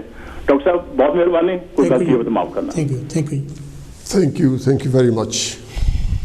ਇੱਕ ਸਧਾਰਨ ਰਿਐਕਸ਼ਨ ਇਨਸਾਨ ਦਾ, ਤੁਹਾਡੇ ਸੱਟ ਲੱਗਦੀ ਆ ਉਂਗਲੀ ਤੇ, ਤੁਸੀਂ ਸੋਚ ਕੇ ਹੱਥ ਪਿੱਛੇ ਨਹੀਂ ਕਰਦੇ, ਇਹ ਵੀ ਕਰਨ ਨੂੰ ਤੁਸੀਂ ਸੋਚਦੇ ਨਹੀਂ ਹੈ, ਕਿਉਂਕਿ ਉਹ ਜਿਹੜੀ ਚੋਟ ਆ ਉਹਦਾ ਆਟੋਮੈਟਿਕ ਰਿਐਕਸ਼ਨ ਆ, ਤੁਹਾਡੀ ਬੋਡੀ ਰਿਐਕਟ ਕਰਦੀ ਹੈ ਸੱਟ ਲੱਗੀ ਨੂੰ। ਇਹ ਵੀ ਮੌਤ ਵੀ ਇੱਕ ਇੱਦਾਂ ਦੀ ਹੈ ਜਦੋਂ ਬੰਦਾ ਉਹਨੂੰ ਪਤਾ ਨਹੀਂ ਲੱਗਦਾ ਉਹਨੇ ਕਰਨਾ ਕੀ ਹੈ, ਕੀ ਕਰੇ ਉਹ। ਅੱਛਾ ਡਾਕਟਰ ਸਾਹਿਬ, ਸਰਕਾਰ ਨੇ ਬਹੁਤ ਪਾਬੰਦੀਆਂ ਲਾਤੀਆਂ, ਬਹੁਤ ਰਿਸਟ੍ਰਿਕਸ਼ਨ ਲਾ ਦਿੱਤੀਆਂ। ਜਿਹੜੇ ਲੋਕ ਆ, ਮੈਂ ਸਮਝਦਾ ਕਿ ਆਪਾਂ ਵੀ ਬਹੁਤ। ਹੈਲੋ ਜੀ, ਕੌਣ ਤੇ ਕਿੱਥੋਂ ਬੋਲਦੇ? ਸਵਾਗਤ ਹੈ ਤੁਹਾਡਾ ਜੀ। ਹੈਲੋ, ਜੈ ਭੀਮ, ਜੈ ਭਾਰਤ ਜੀ। ਹਾਂਜੀ, ਜੈ ਭੀਮ, ਜੈ ਭਾਰਤ ਜੀ। ਹਾਂਜੀ, ਕਿੱਦਾਂ? ਠੀਕ ਠਾਕ ਹੋ ਡਾਕਟਰ? ਬਿਲਕੁਲ ਬਿਲਕੁਲ ਠੀਕ ਹੈ ਜੀ। ਤੁਹਾਡਾ ਆਪਣਾ ਮਸਲਾ ਬਹੁਤ ਇੱਕ ਇਮੋਸ਼ਨਲ ਮਸਲਾ ਜੀ, ਕਿਉਂਕਿ ਇਸ ਚੀਜ਼ ਤੋਂ ਬਚ ਕੇ ਰਹਿਣਾ ਚਾਹੀਦਾ ਜਿੰਨਾ ਚਿਰ ਹੋ ਸਕੇ। ਤੇ ਬਾਕੀ ਗੌਰਮੈਂਟ ਤਾਂ ਆਪਣੇ ਵੱਲੋਂ ਬਹੁਤ ਕਰ ਰਹੀ ਹੈ, ਇੰਜੈਕਸ਼ਨ ਨਵੇਂ ਵੀ ਤੇ ਨਵੇਂ ਕੱਢ ਰਹੀ ਹੈ। ਤੇ ਬਾਕੀ ਜਿਹੜਾ ਜਦੋਂ ਜਲ ਜਾਂਦਾ ਨਾ ਇਨਸਾਨ, ਉਹਦੀ ਜਿਹੜੀ ਫੀਲਿੰਗ ਹੈ, ਉਹਦਾ ਜਿਹੜਾ ਪਿਆਰ ਹੈ ਨਾ, ਉਹ ਤੁਹਾਡੇ ਜਦ ਦਿਲ ਨੂੰ ਟੱਚ ਕਰਦਾ ਨਾ, ਉਹ ਫਿਰ ਤੁਹਾਡੀਆਂ ਅੱਖਾਂ ਦੇ ਵਿੱਚੋਂ ਇਮੋਸ਼ਨਲ ਤੁਹਾਡੇ ਉਹ ਰਿਲੀਜ਼ ਕਰਦਾ, ਉਹ ਜਿਹੜਾ ਉਹਦੀ ਫੀਲਿੰਗ ਆ। ਕੱਲ੍ਹ ਦੀ ਗੱਲ ਹੈ, ਕੱਲ੍ਹ ਪਰਸੋਂ ਸਾਡੇ ਇੱਕ ਬਹੁਤ ਹੀ ਨਜ਼ਦੀਕੀ ਰਿਸ਼ਤੇਦਾਰ ਸੀ ਤੇ ਉਹਨਾਂ ਦੀ ਡੈਥ ਹੋਈ ਤੇ ਕੱਲ੍ਹ ਉਹਨਾਂ ਦਾ ਫਿਊਨਰਲ ਸੀਗਾ। ਕਿ ਮੈਂ ਆਪ ਫੀਲ ਕਰਦਾ ਕਿ ਅਸੀਂ ਮਤਲਬ ਜਾਨੀ ਉੱਥੇ ਆਪਣਾ ਉਹਨਾਂ ਦੇ ਮਗਰ ਜਾਂ ਉਹਨਾਂ ਦੇ ਦਰਸ਼ਨ ਨਹੀਂ ਕਰ ਸਕੇ ਜਾਂ ਉੱਥੇ ਜਾ ਨਹੀਂ ਸਕੇ। ਸਿਰਫ ਉਹਨਾਂ ਨੇ ਇੱਕੋ ਹੀ ਇੱਕ ਗੱਲ ਕੀਤੀ ਕਿ ਜਿਹੜਾ ਕਿ ਉਹ ਫਿਊਨਰਲ ਜਿਹੜਾ ਸੀ ਲਾਈਵ ਦੱਸਿਆ। ਉਹ ਜਦੋਂ ਮੈਂ ਫਿਊਨਰਲ ਦੇਖ ਰਿਹਾ ਸੀ ਲਾਈਵ, ਤਾਂ ਉਸ ਵੇਲੇ ਮੈਂ ਰੋਕ ਨਹੀਂ ਸਕਿਆ ਆਪਣੇ ਆਪ ਨੂੰ ਕਿ ਮਤਲਬ ਕਿ ਕੀ ਅਸੀਂ ਮਤਲਬ ਗੁਨਾਹ ਕੀਤਾ ਹੈਗਾ ਜਿਹੜਾ ਕਿ ਅਸੀਂ ਆਪਣਿਆਂ ਦੇ ਪਿੱਛੇ ਵੀ ਨਹੀਂ ਜਾ ਸਕਦੇ ਔਰ ਉਹਨਾਂ ਦੇ ਨਾਲ ਹਮਦਰਦੀ ਵੀ ਨਹੀਂ ਕਰ ਸਕਦੇ। ਇਹ ਜਿਹੜੀ ਇਹੋ ਜਿਹੀ ਡਿਜ਼ੀਜ਼ ਹੈਗੀ ਹੈ, ਇਹ ਤੋਂ ਹਮੇਸ਼ਾ ਬਚ ਕੇ ਰਹਿਣਾ ਚਾਹੀਦਾ। 3-4 ਹਫ਼ਤੇ ਇਹ ਮਤਲਬ ਹੋ ਗਏ ਹੈ ਇਸੇ ਚੀਜ਼ ਦੇ ਨਾਲ ਪਿੱਛੇ ਮਤਲਬ ਆ ਪਿਆ ਹੈਗਾ। ਉਹ ਤੋਂ ਪਿਛਲੇ ਹਫ਼ਤੇ ਇੱਕ ਹੋਰ ਸੀਗਾ ਜਿਹੜੇ ਕਿ ਸਾਡੇ ਬਹੁਤ ਹੀ ਜਾਣ ਪਛਾਣ ਵਾਲੇ ਸੀ, ਉਹਨਾਂ ਦੀ ਮਿਸਿਸ ਦੀ ਡੈਥ ਹੋਈ, ਉਹਨਾਂ ਦਾ ਵੀ ਫਿਊਨਰਲ ਜਿਹੜਾ ਲਾਈਵ ਦਿਖਾ ਲਿਆ ਉਹਨਾਂ ਨੇ। ਮਤਲਬ ਦੇਖੋ ਕਿਹੋ ਜਿਹਾ ਮੌਸਮ ਹੈਗਾ ਕਿ ਹਮਦਰਦੀ ਹਰੇਕ ਇਨਸਾਨ ਨੂੰ, ਜਦੋਂ ਆਪਣੀ ਫੀਲਿੰਗ ਜਿਹੜੀ ਹੈ ਨਾ ਉਹ ਆਦਮੀ ਜ਼ਾਹਰ ਨਹੀਂ ਕਰ ਸਕਦਾ ਕਿਸੇ ਦੇ ਨਾਲ, ਅੰਦਰੋਂ ਅੰਦਰ ਉਹ ਆਦਮੀ ਫੀਲ ਕਰਦਾ ਹੈਗਾ। ਤੇ ਇਸ ਕਰਕੇ ਹਰੇਕ ਇਨਸਾਨ ਨੂੰ, ਸਾਨੂੰ ਵੀ ਚਾਹੀਦਾ ਹੈਗਾ ਕਿ ਅਸੀਂ ਵੀ ਇੱਕ ਦੂਸਰੇ ਤੋਂ ਮਤਲਬ ਉਹਦੀ ਜਿਹੜੀ ਫੀਲਿੰਗ ਹੈ ਉਹ ਜ਼ਾਹਰ ਕਰੀਏ, ਤਾਂ ਕਿ ਅਗਰ ਤੁਸੀਂ ਉੱਥੇ ਜਾ ਨਹੀਂ ਸਕਦੇ, ਟੈਲੀਫੋਨ ਕਰਕੇ ਤੁਸੀਂ ਉਹਦੇ ਨਾਲ ਹਮਦਰਦੀ ਜ਼ਾਹਰ ਕਰੋ ਤਾਂ ਕਿ ਉਸ ਨੂੰ ਸਹਾਰਾ ਮਿਲੇ, ਉਹਦਾ ਦਿਲ ਜਿਹੜਾ ਮਨ ਆ ਉਹ ਇੱਧਰੋਂ ਮਤਲਬ ਉਧਰ ਖਿਆਲਾਂ ਵੱਲ ਨਾ ਜਾਵੇ। ਲੇਕਿਨ ਫਿਰ ਵੀ ਆਦਮੀ, ਇਹ ਇਨਸਾਨ ਆ, ਇਹ ਆਦਮੀ ਇਮੋਸ਼ਨਲ ਹੋਣ ਤੋਂ ਇਹ ਕਦੀ ਰੋਕ ਨਹੀਂ ਸਕਦਾ ਆਪਣੇ ਆਪ ਨੂੰ। ਕਈ ਲੋਕ ਤਾਂ ਇਮੋਸ਼ਨ ਜਿਹੜੇ ਉਹ ਨਹੀਂ ਹੁੰਦੇ ਨੇ ਜਾ ਕੇ ਉੱਥੇ, ਇਹਦਾ ਮਤਲਬ ਉਹਨਾਂ ਦੇ ਦਿਲ ਦੇ ਵਿੱਚ ਕਿਸੇ ਲਈ ਹਮਦਰਦੀ ਨਹੀਂ। ਕਿਉਂਕਿ ਤਾਂਹੀਓ ਕਿਹਾ ਕਿ ਆਪਣੇ ਉਹ ਨਹੀਂ ਹੁੰਦੇ ਜਿਹੜੇ ਰੋਂਦਿਆਂ ਕੋਲ ਆਉਣ, ਆਪਣੇ ਉਹ ਹੁੰਦੇ ਆ ਜਿਹੜੇ ਰੋਣ ਨਾ ਦੇਣ। ਤੇ ਇਸ ਕਰਕੇ ਇਨਸਾਨ ਦੇ ਵਿੱਚ ਇੰਨੀ ਹਮਦਰਦੀ ਹੋਣੀ ਚਾਹੀਦੀ ਆ, ਉਹਦੀ ਫੀਲਿੰਗ, ਆਪਣੀ ਫੀਲਿੰਗ ਜਦੋਂ ਤੱਕ ਨਹੀਂ ਫੀਲ ਹੁੰਦੀ ਉਦੋਂ ਤੱਕ ਅੱਖਾਂ 'ਚੋਂ ਪਾਣੀ ਨਹੀਂ ਆਉਂਦਾ। ਲੇਕਿਨ ਮੈਂ ਤਾਂ ਇਹੀ ਕਹਿਣਾ ਚਾਹੁੰਦਾ ਹਾਂ ਕਿ ਹਰੇਕ ਇਨਸਾਨ ਨੂੰ ਉੱਥੇ ਇਹ ਸੋਚਣਾ ਚਾਹੀਦਾ ਕਿ ਮੈਂ ਅਗਰ ਇਸ ਜਗ੍ਹਾ ਤੇ ਹੁੰਦਾ ਤਾਂ ਮੇਰੀ ਕੀ ਫੀਲ ਹੋਣੀ ਚਾਹੀਦੀ। ਕਹਿੰਦੇ ਹੁੰਦੇ ਨਾ, ਦੁਸ਼ਮਣ ਮਰੇ ਦੀ ਕਦੇ ਖੁਸ਼ੀ ਨਾ ਕਰੀਏ, ਸੱਜਣਾ ਵੀ ਤੁਰ ਜਾਣਾ। ਤਾਂ ਇਸ ਕਰਕੇ ਇਹ ਜਿਹੜੀ ਫੀਲਿੰਗ ਹੈ ਨਾ, ਇਹ ਹਰੇਕ ਬੰਦੇ ਦੇ, ਇਨਸਾਨ ਦੇ ਵਿੱਚ ਹੋਣੀ ਚਾਹੀਦੀ ਹੈ। ਇਨਸਾਨੀਅਤ ਇੱਥੋਂ ਪਛਾਣੀ ਜਾਂਦੀ ਹੈ। ਕੋਈ ਵੀ ਦੁਸ਼ਮਣ ਵੀ ਹੈ ਉਹਦੇ ਨਾਲ ਵੀ ਇਹੋ ਜਿਹੜਾ ਕੰਮ ਨਾ ਹੋਵੇ, ਤਾਂ ਮਤਲਬ ਇਹ ਚੀਜ਼ ਹੋਣੀ ਚਾਹੀਦੀ। ਲੇਕਿਨ ਹੁਣ ਗੌਰਮੈਂਟ ਜਿਹੜੀ ਆ, ਇਹ ਡਿਜ਼ੀਜ਼ ਇਹੋ ਜਿਹੀ ਹੈ ਕਿ ਪਤਾ ਨਹੀਂ ਕਿਹੜੀ ਕਿਸ ਵੇਲੇ ਅੰਦਰ ਆ ਜਾਣੀ ਤੁਹਾਡੇ। ਲੇਕਿਨ ਤੁਸੀਂ ਬਾਹਰ ਨਾ ਜਾਓ, ਆਪਣੇ ਹੱਥ ਪੈਰ ਧੋ, ਸਾਰਾ ਕੁਝ ਕਰੋ। ਤੇ ਲੇਕਿਨ ਫਿਰ ਵੀ ਜਿਹੜੀਆਂ ਆਪਣੇ ਬਚਾਅ ਦੇ ਨਾਲ ਹੀ ਆਦਮੀ ਬਚਾਅ ਕਰ ਸਕਦਾ। ਤੇ ਬਾਕੀ ਜਿਹੜੀ ਨੈਚੁਰਲ ਚੀਜ਼ ਆ ਉਹ ਤਾਂ ਨੈਚੁਰਲ ਬੰਦੇ ਨੇ ਜਨਮ ਲਿਆ, ਨੈਚੁਰਲੀ ਇਹਨੇ ਜਾਣਾ, ਪਰ ਇਹ ਨਹੀਂ ਕਿਸ ਵੇਲੇ ਕਿੱਥੇ ਕਦੋਂ ਜਾਣਾ। ਇਹ ਚੀਜ਼ ਦਾ ਮੈਂ ਕਹਿੰਦਾ ਹੋਇਆ, ਲੇਕਿਨ ਇਨਸਾਨ ਦੇ ਨਾਲ ਇਨਸਾਨ ਨੂੰ ਹਮਦਰਦੀ ਜ਼ਰੂਰ ਚਾਹੀਦੀ ਹੈਗੀ ਹੈ। ਇਹਨਾਂ ਹੀ ਕਹਿੰਦਾ ਹੋਇਆ ਜੈ ਭੀਮ ਜੈ ਭਾਰਤ। ਜੈ ਭੀਮ ਨਾਮ ਦਾ ਬਹੁਤ ਬਹੁਤ ਤੁਹਾਡਾ ਧੰਨਵਾਦ ਮਾਨ ਸਾਹਿਬ, ਤੁਸੀਂ ਬਹੁਤ ਵਧੀਆ ਗੱਲ ਕੀਤੀ। ਮੈਂ ਕਹਿੰਦੀ ਵੀ ਸਰਕਾਰ ਨੇ ਇੰਨੀਆਂ ਪਾਬੰਦੀਆਂ ਲਾਤੀਆਂ, ਇੰਨੀਆਂ ਰੈਸਟ੍ਰਿਕਸ਼ਨ ਲਾ ਦਿੱਤੀਆਂ, ਉਹ ਆਪਣੀ ਜਗ੍ਹਾ 'ਤੇ ਆ, ਲੇਕਿਨ ਹੁਣ ਜਿਹੜੇ ਲੋਕ ਆ ਉਹ ਵੀ ਐਜੂਕੇਟਡ ਹੋ ਰਹੇ ਆ ਜਾਂ ਹੋ ਗਏ ਕਾਫੀ ਹੱਦ ਤੱਕ। ਹੱਥ ਧੋਣ ਦੀ ਜਾਂ ਇੱਕ ਦੂਜੇ ਤੋਂ ਦੂਰ ਰਹਿਣ ਦੀ ਇੱਕ ਤਰ੍ਹਾਂ ਦਾ ਇੱਕ ਰਸਮ ਬਣ ਗਿਆ, ਇੱਕ ਰਿਵਾਜ ਜਿਹਾ ਬਣ ਗਿਆ, ਲੋਕ ਸਮਝ ਗਏ ਆ। ਲੇਕਿਨ ਇਹਦੇ ਬਾਵਜੂਦ ਵੀ ਜਿਹੜੀਆਂ ਡੈਥਸ ਹੋ ਰਹੀਆਂ, ਜਿਹੜੇ ਮੌਤਾਂ ਹੋ ਰਹੀਆਂ, ਉੱਥੇ ਕੰਟਰੋਲ ਨਹੀਂ ਹੋ ਰਿਹਾ। ਹੈਲੋ ਜੀ, ਕੌਣ ਤੋਂ ਕਿੱਥੋਂ ਬੋਲ ਰਹੇ ਪਲੀਜ਼? ਹਾਂਜੀ, ਮੈਂ ਸਪੋਲ ਤੋਂ ਬੋਲ ਰਿਹਾ ਜੀ। ਅੱਛਾ ਜੀ, ਹਾਂਜੀ ਬੇਅੰਤ ਸਿੰਘ, ਮੈਂ ਔਨ ਦੀ ਏਅਰ।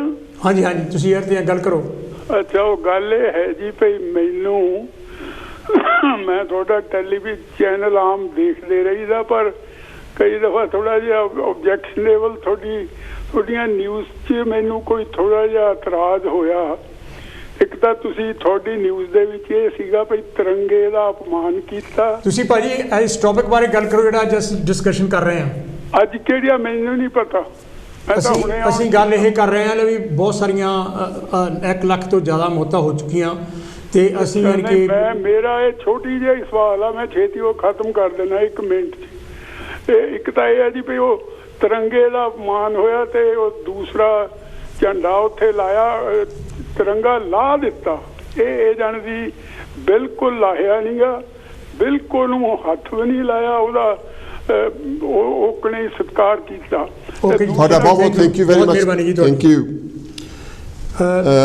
ਜਿਹੜੀ ਗੱਲ ਤੁਸੀਂ ਮੇਰੇ ਤੋਂ ਪੁੱਛ ਸੀ ਨਾ, ਹਾਂਜੀ, ਆਪਾਂ ਨੂੰ ਹੋਰ ਕੀ ਕਰਨਾ ਚਾਹੀਦਾ? ਇੱਕ ਤਾਂ ਇਹ ਹੈਗਾ ਲੈ ਵੀ ਇਹ ਦੇਖਣਾ ਚਾਹੀਦਾ ਲੈ ਵੀ, ਕਿਉਂਕਿ ਕਈ ਬੰਦੇ ਰੋਟੀ ਪਾਣੀ ਗਮ ਵਿੱਚ ਨਹੀਂ ਖਾਂਦੇ ਹੈਗੇ। ਵੀ ਖਿਆਲ ਰੱਖੋ, ਤੁਹਾਡਾ ਕੋਈ ਮਿੱਤਰ ਪਿਆਰਾ, ਤੁਹਾਡਾ ਕੋਈ ਦੋਸਤ, ਤੁਹਾਡਾ ਕੋਈ ਗੁਆਂਢੀ ਜਾਂ ਕੋਈ ਤੁਹਾਨੂੰ ਜਾਣਦਾ, ਵੀ ਉਹਦੇ ਘਰ ਰੋਟੀ ਜਾਣੀ ਕਿ ਪਹੁੰਚਾਉਣੀ ਚਾਹੀਦੀ ਆ, ਜਿੱਦਾਂ ਆਪਣੇ ਰਿਵਾਜ ਵੀ ਹੈ। ਹਾਂਜੀ ਹਾਂਜੀ ਹਾਂਜੀ ਹਾਂਜੀ। ਇੱਕ ਤਾਂ ਇਸ ਚੀਜ਼ ਦਾ ਖਿਆਲ ਰੱਖਣਾ ਚਾਹੀਦਾ। ਦੂਸਰਾ ਇਹ ਖਿਆਲ ਵੀ ਰੱਖੋ ਲੈ ਵੀ ਉਹ ਸ਼ਾਇਦ ਕੋਈ ਦਵਾਈ ਲੈਂਦਾ ਹੋਵੇ, ਉਹ ਜਾਣੀ ਕਿ ਇਹੋ ਜਿਹਾ ਗਮ ਵਿੱਚ ਪਿਆ ਹੈਗਾ, ਸ਼ਾਇਦ ਆਪਣੀ ਦਵਾਈ ਵੀ ਪ੍ਰੋਪਰ ਨਾ ਖਾ ਰਿਹਾ ਹੋਵੇ। ਯਾਨੀ ਕਿ ਇਸ ਚੀਜ਼ ਦਾ ਵੀ ਖਿਆਲ ਰੱਖਣਾ, ਖਾਸ ਕਰਕੇ ਉਹਨਾਂ ਬੰਦੇ ਦੀ ਮੈਂ ਗੱਲ ਕਰਾਂ ਜਿਹੜੇ ਇਕੱਲੇ ਰਹਿ ਰਹੇ ਹੈਗੇ, ਜਾਂ ਕੋਈ ਉਹਨਾਂ ਨੂੰ ਡਿਸੇਬਿਲਟੀ ਹੈਗੀ ਹੈ, ਕਿਉਂਕਿ ਬਹੁਤ ਸਾਰੇ ਲੋਕ ਹੈ ਜਿਹੜੇ ਡਿਸੇਬਲਡ ਹੈ, ਅਤੇ ਵੀ ਉਹਨਾਂ ਦੀ ਯਾਨੀ ਕਿ ਲੁੱਕ ਆਫਟਰ ਹੋ ਰਹੀ ਹੈਗੀ, ਜਿਹੜੇ ਉਹਨਾਂ ਦੇ ਕੇਅਰਰਸ ਹੈਗੇ ਉੱਥੇ ਉਹ ਜਾ ਰਹੇ ਹੈਗੇ। ਇੱਕ ਹੋਰ ਗੱਲ ਯਾਨੀ ਕਿ ਜਿਹੜੀ ਯਾਨੀ ਕਿ ਮੈਂ ਜਦੋਂ ਰਿਸਰਚ ਸੀ ਕਰ ਰਿਹਾ, ਜਦੋਂ ਆਰਟੀਕਲਾਂ ਵਿੱਚ ਵੀ ਆਪਣਿਆਂ ਵਿੱਚ ਵੀ, ਜਿਹੜੀ ਇਹੋ ਜਿਹਾ ਗਮ ਹੈਗੇ ਆ, ਇਹੋ ਜਿਹਾ ਦਰਦ ਯਾਨੀ ਕਿਹੜਾ ਹੈਗਾ, ਇਹਦੇ ਬਾਰੇ ਲਿਖਣਾ, ਆਪਣੀ ਭਾਵੇਂ ਡਾਇਰੀ, ਤੁਸੀਂ ਨਿੱਜੀ ਡਾਇਰੀ ਰੱਖੋ, ਚਾਹੇ ਕਿਸੇ ਨੂੰ ਨਾ ਦਿਖਾ ਲਓ, ਉਹਦੇ ਬਾਰੇ ਯਾਨੀ ਕੁਛ ਨਾ ਕੁਛ ਲਿਖਣਾ, ਉਹਦੇ ਨਾਲ ਵੀ ਤੁਹਾਨੂੰ ਸਕੂਨ ਜਾਣ ਕੇ ਮਿਲਦਾ ਹੈਗਾ। ਇਹ ਬਹੁਤ ਜ਼ਿਆਦਾ ਜਾਣੀ ਕਿ ਜ਼ਰੂਰੀ ਹੈਗਾ ਵੀ ਤੁਸੀਂ ਉਹ ਜਿਹੜੇ ਜਜ਼ਬਾਤ ਹੈਗੇ ਆਪਣੇ, ਜੋ ਵੀ ਤੁਸੀਂ ਫੀਲ ਕਰਦੇ ਹੈਗੇ ਆ। ਅਤੇ ਕੁਛ ਜਾਣੀ ਕਿ ਪਰਸਨਲ ਗੱਲਾਂ ਇੱਦਾਂ ਦੀਆਂ ਹੈਗੀਆਂ। ਮੇਰੇ ਬੜੇ ਭਾਈ ਦੀ ਵੀ ਡੈਥ ਜਾਣੀ ਕਿ ਹੋਈ 2 ਸਾਲ ਪਹਿਲਾਂ, ਅਤੇ ਉਹ ਨੈਚੁਰਲੀ ਹੈ, ਤੁਸੀਂ ਜਾਣੀ ਕਿ ਸਿਰਫ 2 ਸਾਲ ਬੜਾ ਸੀਗਾ ਵੀ ਉਹ, ਅਸੀਂ ਇਕੱਠੇ ਵੱਡੇ ਹੋਏ ਹਾਂ, ਇਕੱਠਿਆਂ ਜਾਣੀ ਕਿ ਜਿਹੜਾ ਮੇਰੇ ਬਾਪ ਦੇ ਬਰਾਬਰ ਸੀ, ਅਤੇ ਉਹ ਜਾਣੀ ਕਿ ਰੋਣਾ ਨੈਚੁਰਲੀ ਹੈ। ਜਦੋਂ ਉਹਨੂੰ ਰੋਣ ਲੱਗੇ ਉਦੋਂ ਵੀ ਰੋਣਾ ਆਇਆ, ਕਿਤੇ ਹੋਰ ਜਾਣੀ ਕਿ ਮੈਂ ਜਾਣੀ could not control my self, ਮੈਂ ਆਪਣੀ ਗੱਲ ਕਰ ਰਿਹਾ। ਠੀਕ। ਅਤੇ ਫਿਰ ਮੇਰੇ 'ਤੇ ਜਾਣੀ ਕਿ ਦੋਸ਼ ਇਹ ਲੱਗਾ ਵੀ ਇਹ ਤਾਂ ਕ੍ਰੋਕੋਡਾਈਲ ਟੀਅਰਸ ਹੈਗੇ ਆ, ਇਹ ਜਾਣੀ ਕਿ ਉਦੋਂ ਤੁਹਾਡੇ ਮਨ ਨੂੰ ਹੋਰ ਵੀ ਠੇਸ ਲੱਗਦੀ ਹੈ ਜਦੋਂ ਕੋਈ ਇਹੋ ਜਿਹਾ ਘਿਨਾਉਣੇ ਅਤੇ ਇਹੋ ਜਿਹਾ ਜਾਣੀ ਕਿ ਦਿਲ ਨੂੰ ਦਿਖਾਉਣ ਵਾਲੇ ਜਾਣੀ ਕਿਹੜੇ ਕੌਮੈਂਟਸ ਕੋਈ ਦਿੰਦਾ ਹੈਗਾ ਵੀ ਮੇਰਾ ਰਿਸ਼ਤਾ ਮੇਰਾ ਆਪਣਾ ਰਿਸ਼ਤਾ ਹੈਗਾ, ਮੇਰੀਆਂ ਫੀਲਿੰਗਸ ਆਪਣੀਆਂ ਫੀਲਿੰਗਸ ਹੈਗੀਆਂ, ਕਿਸੇ ਹੋਰ ਦੀਆਂ ਫੀਲਿੰਗਸ ਹੋਰ ਹੈਗੀਆਂ। ਅਤੇ ਮੈਂ ਸਮਝਦਾ ਸਾਨੂੰ ਇਹਨਾਂ ਗੱਲਾਂ ਤੋਂ ਵੀ ਗਰੇਜ ਕਰਨਾ ਚਾਹੀਦਾ ਵੀ ਅਸੀਂ ਕੁਛ ਇਹੋ ਜਿਹਾ ਸ਼ਬਦ ਅਪਸ਼ਬਦ ਯਾਨੀ ਕਿ ਬੋਲਦੇ ਨੇ ਹੈਗੇ ਆ, ਜਿਹੜੇ ਯਾਨੀ ਕਿ ਤੁਹਾਨੂੰ ਇਹੋ ਜਿਹੇ ਸ਼ਬਦ ਜਿਹੜੇ ਹੈਗੇ ਤੁਹਾਨੂੰ ਸਾਰੀ ਉਮਰ ਭੁੱਲਦੇ ਨਹੀਂ ਹੈ। ਅਤੇ ਉਹ ਜਿਹੜੇ ਬੰਦੇ ਨੇ ਵੀ ਕਹੇ ਹੋਣ ਯਾਨੀ ਕਿ ਪਤਾ ਨਹੀਂ, ਅਤੇ ਉਸ ਤੋਂ ਬਾਅਦ ਯਾਨੀ ਜਿਹੜਾ ਹੈਗਾ ਇਨਵੈਸਟੀਗੇਸ਼ਨ ਕਰਨ ਦੀ ਕੀ ਜ਼ਰੂਰਤ ਹੁੰਦੀ ਹੈ, ਪਰ ਉਹ ਤੁਹਾਨੂੰ ਹਰਟ ਕਰਦੇ ਹੈਗੇ ਬਹੁਤ ਜ਼ਿਆਦਾ। ਆਪਾਂ ਟਾਈਮ ਦੇ ਵੀ ਨੇੜੇ ਪਹੁੰਚ ਗਏ ਹਾਂ। ਜਿਹੜੀਆਂ ਸਾਡੀਆਂ ਰਸਮੋ ਰਿਵਾਜ ਹੈਗੇ ਆ, ਚਾਹੇ ਉਹ ਮਾਤਮ ਨਾਲ ਸੰਬੰਧਿਤ ਹੋਣ, ਚਾਹੇ ਉਹ ਵਿਆਹ ਸ਼ਾਦੀ ਨਾਲ ਸੰਬੰਧਿਤ ਹੋਣ, ਉਹਨਾਂ ਵਿੱਚ ਇੱਕ ਬਹੁਤ ਵੱਡੀ ਖੜੌਤ ਆਈ ਹੈ। ਬਿਲਕੁਲ ਬਿਲਕੁਲ। ਕਿਉਂਕਿ ਜਿਹੜਾ ਨਾ ਆਪਾਂ ਜਿਹੜੀ ਅੱਜ ਦਾ ਜਿਹੜਾ ਟੌਪਿਕ ਆ ਉਹਦਾ ਮਤਲਬ ਕਿ ਸਾਨੂੰ ਇਹਦਾ ਇਫੈਕਟ ਕੀ ਹੋ ਰਿਹਾ ਸਾਡੇ 'ਤੇ। ਅਸੀਂ ਕੋਈ ਮਾਤਮ ਹੋਵੇ, ਜਿਹੜੇ ਸਿੱਖ ਆ ਉਹ ਗੁਰਦੁਆਰੇ ਜਾਂਦੇ ਆ, ਜਿਹੜੇ ਬੁੱਧਿਸਟ ਆ ਉਹ ਬੁੱਧ ਵਿਹਾਰ ਜਾਂਦੇ ਆ, ਜਿਹੜੇ ਹਿੰਦੂ ਉਹ ਮੰਦਰ ਜਾਂਦੇ ਆ, ਜਿਹੜੇ ਇਸਲਾਮ ਨੂੰ ਮੰਨਦੇ ਆ ਉਹ ਮਸਜਿਦ ਜਾਂਦੇ ਆ, ਅਤੇ ਆਪੋ ਆਪਣੀ ਧਾਰਮਿਕ ਸਥਾਨ ਉੱਥੇ ਉਹ ਜਾ ਕੇ ਆਪਣੀ ਰਸਮ ਪੂਰਾ ਕਰਨ 'ਚ ਉਹ ਫਖਰ ਸਮਝਦੇ ਆ, ਉਹਨਾਂ ਨੂੰ ਸ਼ਾਂਤੀ ਮਿਲਦੀ ਹੈ। ਉਹ ਸਾਡੇ ਕੋਲੋਂ ਖੁੱਸ ਗਿਆ। ਇਸ ਕਰਕੇ ਸਾਰੇ ਜ਼ਰੂਰੀ ਆ ਕਿ ਅਸੀਂ ਜਿੰਨਾ ਕੰਟਰੋਲ ਅਸੀਂ ਕਰਦੇ ਹਾਂ ਇਹਨੂੰ ਹੋਰ ਕੰਟਰੋਲ ਕਰਨ ਦੀ ਕੋਸ਼ਿਸ਼, ਕਿਉਂਕਿ ਜਿਹੜੇ ਡਾਕਟਰ ਹਾਲੇ ਤੱਕ ਜੋ ਕਹਿ ਰਹੇ ਆ ਬਿਲਕੁਲ ਉਹ ਇਹ ਕਹਿ ਰਹੇ ਆ ਕਿ ਬਈ ਸਾਡੇ 'ਤੇ ਡਿਪੈਂਡ ਕਰਦਾ ਅਸੀਂ ਹਾਊ ਟੂ ਕੰਟਰੋਲ ਇਟ। ਇਹ ਫੈਲਦਾ ਇਸ ਕਰਕੇ ਆ ਕਿ ਅਸੀਂ ਉਹਨਾਂ ਕੰਟਰੋਲ ਨਹੀਂ ਕਰ ਰਹੇ ਜਿੰਨਾ ਸਾਨੂੰ ਕਰਨਾ ਚਾਹੀਦਾ। ਬਿਲਕੁਲ ਬਿਲਕੁਲ ਬਿਲਕੁਲ। ਤੇ ਇਹ ਜਿਹੜੇ ਰਸਮੋ ਰਿਵਾਜ ਆ, ਆਪਾਂ ਬਹੁਤ ਵਾਰੀ ਉਹਨਾਂ ਨਾਲ ਗੱਲ ਕੀਤੀ ਹੈ ਕਿ ਬਹੁਤ ਸਾਰੇ ਜਿਹੜੇ ਰਸਮੋ ਰਿਵਾਜ ਆ ਉਹ ਸਾਨੂੰ ਗਲਤ ਪਾਸੇ ਲੈ ਕੇ ਜਾਂਦੇ, ਉਹ ਗਲਤ ਆ। ਆਪਾਂ ਅੱਜ ਜਿਹੜੀ ਗੱਲ ਹੈ ਜੋ ਗਲਤ ਕਰ ਰਿਹਾ ਉਹਦੇ ਬਾਰੇ ਗੱਲ ਨਹੀਂ ਕਰ ਰਹੇ ਆਪਾਂ। ਨਹੀਂ ਅੱਜ ਉਹਦੇ ਬਾਰੇ ਨਹੀਂ ਗੱਲ, ਜਾਣੀ ਕਿ ਆਪਾਂ ਗੱਲ ਉਹ ਕਰ ਰਹੇ ਹਾਂ ਕਿ ਜਿਹੜੀ ਸਾਡੀ ਜ਼ਿੰਦਗੀ ਦਾ ਹਿੱਸਾ ਆ, ਜਿਨ੍ਹਾਂ ਤੋਂ ਬਿਨਾਂ ਸਾਡੀ ਹੋਂਦ ਨਹੀਂ ਹੈ, ਉਹ ਜਾਣੀ ਹੁਣ ਖੁੱਸਦੇ ਜਾਂਦੇ ਮੈਨੂੰ ਨਜ਼ਰ ਆਉਂਦੇ ਆ। ਕੀ ਤੁਹਾਡਾ ਖਿਆਲ ਹੈ ਕਿ ਜਿਹੜੇ ਸਾਡੇ ਲੋਕ ਆ ਉਹ ਆਪਣੇ ਆਪ ਨੂੰ ਇਹਦੇ ਨਾਲ ਤਿਆਰ ਕਰ ਲੈਣਗੇ ਵੀ ਲੈਟ ਡੂ ਥਿੰਗ ਵਿਦਆਊਟ? ਜਿਹੜੀਆਂ ਟ੍ਰੈਡੀਸ਼ਨਸ ਹੁੰਦੀਆਂ ਨਾ ਮਹੇਸ਼ ਸਾਹਿਬ, ਉਹ ਇੰਨੀ ਛੇਤੀ ਨਹੀਂ ਮਰਦੀਆਂ, ਉਹਨਾਂ ਨੂੰ ਸੈਂਕੜੇ ਸਾਲ ਲੱਗ ਜਾਂਦੇ ਹੈਗੇ ਆ। ਤੇ ਮੈਂ ਸਮਝਦਾ ਵੀ ਜਿਹੜੀ ਸਾਡੀ ਨਵੀਂ ਜਨਰੇਸ਼ਨਸ ਹੈਗੀਆਂ, ਜਿਹੜੇ ਸਾਡੇ ਬੱਚੇ ਹੈਗੇ ਆ, ਕਿਉਂਕਿ ਆਪਾਂ ਵੀ ਪਤਾ ਨਹੀਂ ਕਿੰਨੀ ਦੇਰ ਹੈਗੇ ਆ, ਉਹ ਬੱਚੇ ਜਿਹੜੇ ਹੈਗੇ ਆ ਮੇਰਾ ਖਿਆਲ ਉਹ ਨਵੀਆਂ ਗੱਲਾਂ ਨੂੰ ਅਡੋਪਟ ਜ਼ਰੂਰ ਕਰਨਗੇ, ਤੇ ਉਹ ਨਵੀਆਂ ਗੱਲਾਂ ਨੂੰ ਬੜੀ ਛੇਤੀ ਅਡੋਪਟ ਕਰਦੇ ਵੀ ਹੈਗੇ ਆ, and they will change and it's going to be change. ਜਿੱਦਾਂ ਖਾਸ ਕਰਕੇ ਮਾਤਮ ਦੀ ਵੀ ਗੱਲ ਵੀ ਹੈਗੀ ਆ, ਜਾਂ ਕਿਹੜਾ ਵਿਆਹ ਦੀ ਗੱਲ ਆਪਣੇ ਕਰਦੇ ਹੈਗੇ। ਜਿਹੜੀ ਗੱਲ ਤੁਸੀਂ ਇੱਕ ਹੋਰ ਕੀਤੀ ਸੀ ਉਹ ਬੜੀ ਜ਼ਰੂਰੀ ਹੈ। ਬਹੁਤ ਸਾਰੇ ਦੁਨੀਆ ਵਿੱਚ ਲੋਕ ਹੈਗੇ ਆਪਣੇ ਏਸ਼ੀਅਨ ਭਾਈਚਾਰੇ ਵਿੱਚ ਵੀ ਜਿਹੜੇ ਰੱਬ ਦੀ ਹੋਂਦ ਨੂੰ ਨਹੀਂ ਮੰਨਦੇ ਜਾਂ ਧਰਮ ਨੂੰ ਨਹੀਂ ਮੰਨਦੇ, ਜਾਂ ਬਹੁਤ ਸਾਰੇ ਲੋਕ ਹੈਗੇ ਜਿਹੜੇ ਰੱਬ ਦੀ ਹੋਂਦ ਨੂੰ ਮੰਨਦੇ ਆ, ਧਰਮ ਨੂੰ ਮੰਨਦੇ ਆ, ਵੱਖਰੇ ਵੱਖਰੇ ਹੈ। ਮੈਂ ਮਹਿਸੂਸ ਕਰਦਾ ਲੈ ਜੇ ਕਿਸੇ ਨੂੰ ਚੁੱਪਚਾਪ ਬੈਠਣ ਦੇ ਨਾਲ ਸਕੂਨ ਮਿਲਦਾ ਹੈਗਾ ਇਹੋ ਜਿਹੇ ਹਾਲਾਤ ਦੇ ਵਿੱਚ, ਤੇ ਉਹਨੂੰ ਚੁੱਪਚਾਪ ਬੈਠਣਾ ਚਾਹੀਦਾ ਹੈਗਾ। ਜੇ ਕਿਸੇ ਨੂੰ ਮੈਡੀਟੇਸ਼ਨ ਦੇ ਨਾਲ ਸਕੂਨ ਮਿਲਦਾ ਹੈਗਾ ਉਹਨੂੰ ਮੈਡੀਟੇਸ਼ਨ ਕਰਨੀ ਚਾਹੀਦੀ ਆ। ਤੇ ਜੇ ਕਿਸੇ ਨੂੰ ਪ੍ਰੇਅਰ ਨਾਲ ਵੀ ਸਕੂਨ ਮਿਲਦਾ, ਜਿਹੜੇ ਯਾਨੀ ਕਿ ਮੰਨਦੇ ਹੈਗੇ ਆ, ਉਹਨਾਂ ਨੂੰ ਉਹ ਪ੍ਰੇਅਰ ਕਰਨੀ ਚਾਹੀਦੀ, ਕਿਉਂਕਿ ਗੱਲ ਤਾਂ ਇਹ ਹੈ ਵੀ ਸਾਡੀ ਬੋਡੀ ਠੀਕ ਰਹੇ। ਨਹੀਂ, ਕਿਉਂਕਿ ਇੱਕ ਫਿਲਾਸਫੀ ਆ ਹਾਂਜੀ ਵੀ ਜਿਹੜਾ ਦਿਮਾਗ ਆ ਇਹਨੂੰ ਕੰਟਰੋਲ ਕਰਨਾ ਹੁੰਦਾ। ਬਿਲਕੁਲ ਬਿਲਕੁਲ। ਨਹੀਂ ਤਾਂ ਇਹ ਦੌੜਦਾ ਭੱਜਦਾ, ਜਦੋਂ ਦੌੜਦਾ ਭੱਜਦਾ ਉਦੋਂ ਤੁਹਾਡੀ ਜਿਹੜੀ ਸੰਤੁਲਨ ਉਹ ਖਰਾਬ ਵਿਗੜਦਾ ਹੈਗਾ। ਇਸ ਕਰਕੇ ਇਹ ਬਹੁਤ ਜ਼ਰੂਰੀ ਆ ਕਿ ਤੁਸੀਂ ਜਿਹੜੀ ਮੈਡੀਟੇਸ਼ਨ ਆ, ਲਫ਼ਜ਼ ਅੰਗਰੇਜ਼ੀ ਦਾ ਮੈਡੀਟੇਸ਼ਨ ਆ ਵੀ ਕੋਈ ਬੰਦਾ ਭਗਤੀ ਕਹਿੰਦਾ, ਕੋਈ ਉੱਦਾਂ ਕਹਿੰਦਾ, ਮੰਨ ਲਓ ਉਹਨਾਂ ਦਾ ਆਪਣਾ ਚੁੱਪ ਕਰਕੇ ਬੈਠਣ ਵਾਲੀ ਗੱਲ ਹੈ। ਬਿਲਕੁਲ ਬਿਲਕੁਲ। ਫੋਕਸ ਕਰਨਾ ਹੁੰਦਾ ਹੈ। ਬਿਲਕੁਲ ਬਿਲਕੁਲ ਕਨਸੈਂਟਰੇਟ ਕਰਨਾ। ਤੁਸੀਂ ਮਤਲਬ ਬਾਕੀ ਸਾਰੀਆਂ ਗੱਲਾਂ ਭੁੱਲ ਕੇ, ਬਾਕੀ ਸਾਰੇ ਨੂੰ ਇੱਕ ਪਾਸੇ ਬਲੌਕ ਕਰਕੇ ਤੁਸੀਂ ਇੱਕ ਥਾਂ ਫੋਕਸ ਕਰਨਾ, ਦਿਮਾਗ ਨੂੰ ਬਣਾਉਣਾ, ਉੱਥੇ ਲੈ ਕੇ ਆਉਣਾ। ਇਹਦੇ ਨਾਲ ਤੁਹਾਡੀ ਸੋਚਣ ਸ਼ਕਤੀ ਵੱਧਦੀ ਆ। ਇਹਦੇ ਨਾਲ ਹੀ ਜਾਣੀ ਕਿਹੜਾ ਹੈ ਇਸ ਚੀਜ਼ ਨੂੰ, ਰਿਐਲਿਟੀ ਨੂੰ ਐਕਸੈਪਟ ਕਰਨਾ ਵੀ ਦਿਸ ਹੈਜ਼ ਹੈਪਨਡ, ਇਹ ਬਹੁਤ ਜ਼ਰੂਰੀ ਹੈਗਾ। ਕਈ ਵਾਰ ਅਸੀਂ ਐਕਸੈਪਟ ਨਹੀਂ ਕਰਦੇ। ਤੇ ਬਾਕੀ ਆਪਣੀ ਖਾਣ ਖੁਰਾਕ ਦਾ ਵੀ ਹੈ ਨਾ, ਉਹ ਪੌਸ਼ਟਿਕ ਹੋਣੀ ਚਾਹੀਦੀ ਹੈ। ਕਈ ਵਾਰ ਅਸੀਂ ਜਾਣੀ ਗਲਤ ਖਾਣ ਲੱਗ ਪੈਂਦੇ ਹਾਂ, ਕਈ ਬੰਦੇ ਖਾਂਦੇ ਹੀ ਨਹੀਂ ਹੈ ਇਹੋ ਜਿਹਾ ਗਮ ਦੇ ਵਿੱਚ। ਤੇ ਬਾਕੀ ਜਾਣੀ ਕਿ ਐਕਸਰਸਾਈਜ਼ ਵਗੈਰਾ ਹੋਈਆਂ, ਜਾਣੀ ਕਿ ਬਾਹਰ ਜਾਣਾ ਬਹੁਤ ਜ਼ਰੂਰੀ ਹੈਗਾ, ਘਰ ਚੋਂ ਬਾਹਰ ਨਿਕਲਣਾ ਬਹੁਤ ਜ਼ਰੂਰੀ ਹੈਗਾ। ਦੋਸਤਾਂ ਮਿੱਤਰਾਂ ਨੂੰ ਵੀ ਚਾਹੀਦਾ ਹੈਗਾ ਵੀ ਉਹਦਾ ਖਿਆਲ ਰੱਖਣ ਲਈ ਕਿਸੇ ਨਾ ਕਿਸ ਤਰ੍ਹਾਂ ਨੂੰ ਕਹਿਣ ਲਈ ਤੂੰ ਬਾਹਰ ਨਿਕਲ, ਟੈਲੀਫੋਨ ਕਰਕੇ, ਵੀਡੀਓ ਕਾਲਸ ਕਰਕੇ, ਇਹ ਬਹੁਤ ਜ਼ਿਆਦਾ ਜ਼ਰੂਰੀ ਹੈਗਾ। ਤੇ ਜੇ ਜਾਣੀ ਕਿ ਤੁਹਾਨੂੰ ਹੈਲਪਿੰਗ ਏਜੰਸੀਜ਼ ਦੀ ਵੀ ਜ਼ਰੂਰਤ ਹੈਗੀ ਆ, ਜਾਣੀ ਕਿ ਸਮਾਰਟਨਸ ਵਗੈਰਾ ਹੈਗੇ ਜਾਂ ਹੋਰ ਬਹੁਤ ਸਾਰੀਆਂ ਏਜੰਸੀਜ਼ ਹੈਗੀਆਂ, ਜੇ ਤੁਹਾਨੂੰ ਲੋੜ ਵੀ ਪੈਂਦੀ ਤਾਂ ਉਹਨਾਂ ਨਾਲ ਵੀ ਕੰਟੈਕਟ ਕਰਨਾ ਚਾਹੀਦਾ। ਕਾਉਂਸਲਿੰਗ ਜਾਣੀ ਕਿ ਹੋ ਸਕਦੀ ਹੈਗੀ ਆ, ਜਾਂ ਆਪਣੇ GP ਨਾਲ ਗੱਲ ਕਰੋ, ਉਹ ਤੁਹਾਨੂੰ ਜਾਣੀ ਕਿਹੜਾ ਹੈਗਾ ਗਾਈਡ ਦੇ ਲਈ ਕਰ ਸਕਦਾ ਹੈਗਾ। ਤੇ ਨਾਲ ਦੀ ਨਾਲ ਜਾਣੀ ਕਿ ਸਾਰੇ ਬੰਦਿਆਂ ਨੂੰ ਜ਼ਰੂਰੀ ਹੈ ਵੀ ਉਹਨਾਂ ਨੂੰ ਚੰਗੀਆਂ ਕਿਤਾਬਾਂ ਪੜ੍ਹਨ ਦੀ ਆਦਤ ਹੋਵੇ। ਆਪਣੇ ਵਰਗੇ ਜਾਣੀ ਜਿਹੜੇ ਬੰਦੇ ਹੈਗੇ ਆ ਜਿਹੜੇ ਕਿਤਾਬਾਂ ਨੂੰ ਪੜ੍ਹਦੇ ਆ ਅਤੇ ਲਿਖਦੇ ਵੀ ਆ, ਚੰਗੀਆਂ ਕਿਤਾਬਾਂ ਪੜ੍ਹਨਾ ਜਾਣੀ ਕਿ ਬਹੁਤ ਜ਼ਿਆਦਾ ਜ਼ਰੂਰੀ ਹੈਗਾ, ਜਿਹੜੇ ਕਿ ਤੁਹਾਨੂੰ ਪੋਜ਼ੀਟਿਵ ਥਿੰਕਿੰਗ ਵੱਲ, ਹਾਂ ਪੱਖੀ ਜਾਣੀ ਕਿ ਜਿਹੜੀ ਸੋਚ ਹੈਗੀ ਆ ਹਲਾਰਾ ਜਾਣੀ ਕਿ ਦੇਣ, ਜਾਂ ਜਾਣੀ ਕਿ ਗ੍ਰੇਟ ਪੀਪਲ ਜਿਹੜੇ ਆ ਉਹਨਾਂ ਦੀਆਂ ਲਾਈਵਸ ਪੜ੍ਹਨੀਆਂ। ਕਿਉਂਕਿ ਬਹੁਤ ਸਾਰੇ ਲੋਕੀ ਆ ਜਿਹੜੇ ਬਹੁਤ ਡਿਫੀਕਲਟੀਜ਼ ਵਿੱਚੋਂ ਨਿਕਲੇ ਹੈਗੇ ਆ, ਅਤੇ ਫਿਰ ਤੁਸੀਂ ਮਹਿਸੂਸ ਕਰਦੇ ਹੈਗੇ ਆ ਵੀ ਇਹਨਾਂ ਲੋਕਾਂ ਦੀਆਂ ਜਾਣੀ ਕਿ ਜਿਹੜੀਆਂ ਜ਼ਿੰਦਗੀਆਂ ਹੈਗੀਆਂ ਉਹਨਾਂ ਵਿੱਚ ਵੀ ਉਹਨਾਂ ਦੇ ਮਿੱਤਰ ਪਿਆਰੇ ਉਹਨਾਂ ਤੋਂ ਖੁਸ਼ ਗਏ ਸੀਗੇ, ਉਹਨਾਂ ਤੋਂ ਵਿਸ਼ਵਾਸ ਦੇ ਗਏ ਸੀਗੇ, ਉਹਨਾਂ ਤੁਹਾਨੂੰ ਧਰਵਾਸ ਮਿਲਦਾ ਹੈਗਾ। ਸੋ ਮੈਂ ਸਮਝਦਾ ਵੀ ਇਹ ਜਾਣੀ ਕਿ ਜਿਹੜੀਆਂ ਕੁਛ ਨੁਕਤੇ ਅੱਜ ਆਪਾਂ ਜਾਣੀ ਕਿ ਗੱਲ ਕੀਤੀ ਹੈਗੀ ਆ, ਮੇਰਾ ਖਿਆਲ ਹੈਗਾ ਲੈ ਵੀ ਆਪਣੇ ਪਾਠਕਾਂ ਨੂੰ, ਆਪਣੇ ਸਰੋਤਿਆਂ ਨੂੰ, ਆਪਣੇ ਦਰਸ਼ਕਾਂ ਨੂੰ ਜਾਣੀ ਕਿ ਜ਼ਰੂਰ ਉਹਨਾਂ ਦਾ ਕੁਛ ਨਾ ਕੁਛ ਜਿਹੜਾ ਹੈਗਾ ਇਹਨਾਂ ਦਾ ਜਾਣੀ ਕਿ ਜ਼ਰੂਰ ਫਾਇਦਾ ਹੋਊਗਾ। ਅਤੇ ਇਤਿਹਾਸ ਵਾਲੀ ਗੱਲ ਤਾਂ ਹੈ ਹੀ ਲੈ ਵੀ ਜਾਣੀ ਕਿ ਅਸੀਂ ਚਾਹੁੰਦੇ ਲੈ, ਕੋਈ ਵੀ ਨਹੀਂ ਚਾਹੁੰਦਾ ਲੈ ਬੰਦਾ ਜਾਣੀ ਕਿ ਘਰ ਵਿੱਚੋਂ ਜਾਵੇ, ਕਿਉਂਕਿ ਸੂਈ ਗੁਆ ਜਾਵੇ ਤਾਂ ਅਸੀਂ ਉਹ ਲੱਭਦੇ ਫਿਰਦੇ ਲੈ ਵੀ ਸੂਈ ਕਿੱਥੇ ਚਲ ਗਈ ਹੈਗੀ ਆ। ਸੋ ਡਾਕਟਰ ਸਾਹਿਬ ਤੁਹਾਡਾ ਬਹੁਤ ਬਹੁਤ ਧੰਨਵਾਦ। ਥੈਂਕ ਯੂ ਜੀ। ਮੈਂ ਫਿਨਿਸ਼ਿੰਗ ਥੋੜ੍ਹੀ ਜਿਹੀ ਗੱਲ ਕਰਕੇ ਕਰਨੀ ਚਾਹੁੰਦਾ। ਹਾਂਜੀ ਕਰੋ। ਅਤੇ ਆਪਾਂ ਅਗਲੇ ਹਫ਼ਤੇ ਦਾ ਜਿਹੜਾ ਹੋਊਗਾ ਆਪਣਾ ਗੱਲਬਾਤ ਉਹ ਆਪਾਂ ਕਰਾਂਗੇ। ਕਿਸੇ ਵੀ ਇਨਸਾਨ ਦਾ ਚਲੇ ਜਾਣਾ, ਜਿੱਥੇ ਉਹਦੇ ਪਰਿਵਾਰ ਨੂੰ ਦੁੱਖ ਹੁੰਦਾ, ਉੱਥੇ ਜਿਹੜੇ ਜਾਣ ਪਛਾਣ ਵਾਲੇ ਆ ਉਹਨਾਂ ਨੂੰ ਵੀ ਹੁੰਦਾ। ਸੋਚਣਾ ਇਹ ਪੈਂਦਾ ਕਿ ਬਈ ਅਸੀਂ ਕੀ ਕਰ ਸਕਦੇ ਸੀ ਉਹਨੂੰ ਬਚਾਉਣ ਲਈ ਜਿਹੜਾ ਅਸੀਂ ਨਹੀਂ ਕੀਤਾ। ਜੇ ਤੁਸੀਂ ਸਭ ਕੁਛ ਉਹ ਕੀਤਾ ਜੋ ਤੁਹਾਡੀ ਕੰਟਰੋਲ, ਤੁਹਾਡੀ ਡਿਊਟੀ ਬਣਦੀ ਸੀ, ਜੋ ਤੁਹਾਡੇ ਬੱਸ ਵਿੱਚ ਸੀ, ਤੁਸੀਂ ਉਹ ਕੀਤਾ, ਲੇਕਿਨ ਫਿਰ ਵੀ ਤੁਸੀਂ ਬਚਾ ਨਹੀਂ ਸਕੇ, ਫਿਰ ਤੁਹਾਡੇ ਬੱਸ ਦੀ ਗੱਲ ਨਹੀਂ ਸੀ। ਇਸ ਕਰਕੇ ਜੇ ਕਿਤੇ ਬੇਬਸੀ ਹੋ ਜਾਵੇ ਤਾਂ ਉਹ ਬੇਬਸੀ ਨੂੰ ਐਕਸੈਪਟ ਕਰਨਾ ਹੀ ਵਧੀਆ ਕਰਦਾ। ਔਰ ਬਾਕੀ ਜਿਹੜੇ ਮੇਰੇ ਰਿਸ਼ਤੇਦਾਰਾਂ ਦੇ ਭੈਣ ਭਰਾ ਗੁਜ਼ਰੇ ਆ ਕੁਛ ਹਫ਼ਤਿਆਂ ਦੇ ਵਿੱਚ ਮੈਂ ਉਹਨਾਂ ਸਾਰਿਆਂ ਕੋਲ ਆਪਣੇ ਵੱਲੋਂ, ਕਾਂਸ਼ੀ TV ਵੱਲੋਂ ਔਰ ਡਾਕਟਰ ਹਰੀਸ਼ ਮਲਹੋਤਰਾ ਵੱਲੋਂ ਬਹੁਤ ਅਫਸੋਸ ਕਰਦੇ ਅਸੀਂ। ਬਿਲਕੁਲ। ਅਤੇ ਫਾਈਨਲੀ ਇਹ ਗੱਲ ਮੈਂ ਬਹੁਤ ਇੰਪੋਰਟੈਂਟ ਕਰਨੀ ਚਾਹੁੰਦਾ, ਮੈਂ ਪੂਰਾ ਕਨੈਕਟਡ ਹਾਂ। ਇੱਕ ਮੇਰੇ ਵੀਰ ਨੇ ਗੱਲ ਕੀਤੀ ਸੀ ਕਿ ਜੋ ਮੋਰਚਾ ਚੱਲ ਰਿਹਾ ਕਿਸਾਨਾਂ ਦਾ, ਉਹਨੂੰ ਮੈਂ ਗੱਲ ਕਰਦਾ ਜਾਵਾਂ ਉਹਦੇ ਬਾਰੇ, ਕਿਉਂਕਿ ਉਹ ਇੱਕ ਮਸਲਾ ਇੱਦਾਂ ਦਾ ਹੈ ਜਿਹਦਾ ਕਿ ਹਾਲੇ ਕਨਕਲੂਜਨ ਨਹੀਂ ਨਿਕਲਿਆ। ਇੱਕ ਫਾਈਟ ਆ। ਜਿਹੜੀ ਕਾਂਸ਼ੀ TV ਦੀ ਪੋਲਿਸੀ ਆ ਉਹ ਇਹ ਆ ਕਿ ਅਸੀਂ ਕਿਸਾਨ ਦੇ ਹੱਕ ਵਿੱਚ ਹਾਂ।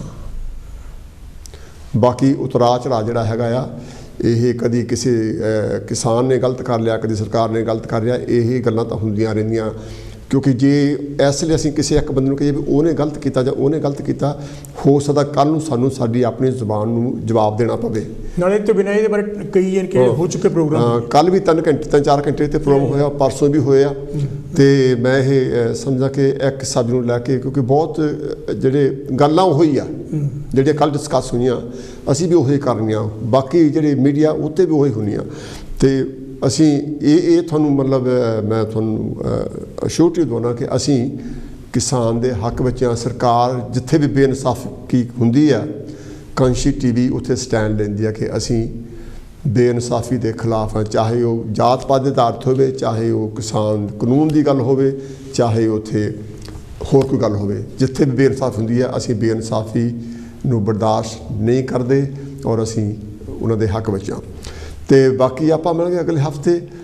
ਕੋਸ਼ਿਸ਼ ਕਰੋ, ਆਪਾਂ ਸਾਰੇ ਕਰਦੇ ਹਾਂ, ਕੋਸ਼ਿਸ਼ ਕਰੋ ਕਿ ਜਿਹੜੀਆਂ ਸਰਕਾਰ ਦੀਆਂ ਹਦਾਇਤਾਂ ਉਹਨਾਂ ਨੂੰ ਅਸੀਂ ਇਗਨੋਰ ਨਾ ਕਰੀਏ, ਉਹਨਾਂ ਨੂੰ ਬੜੀ ਸਖਤੀ ਨਾਲ ਆਪਣੇ 'ਤੇ, ਆਪਣੇ ਬੱਚਿਆਂ 'ਤੇ, ਆਪਣੇ ਪਰਿਵਾਰ 'ਤੇ ਲਾਗੂ ਕਰੀਏ। ਅਤੇ ਉਮੀਦ ਆ ਕਿ ਆਉਣ ਵਾਲੇ ਟਾਈਮ ਵਿੱਚ ਇਹਦਾ ਫਾਇਦਾ ਹੋਊਗਾ, ਕਿਉਂਕਿ ਲੇਟਲੀ ਨਿਊਜ਼ ਆਈ ਆ ਕਿ 89% ਜਿਹੜੇ ਟੀਕੇ ਲੱਗਦੇ ਆ ਉਹ ਇਫੈਕਟਿਵ ਆ। ਇਸ ਕਰਕੇ ਨਿਰਾਸ਼ ਨਹੀਂ ਹੋਣ ਦੀ ਲੋੜ, ਸਭ ਠੀਕ ਠਾਕ ਆ।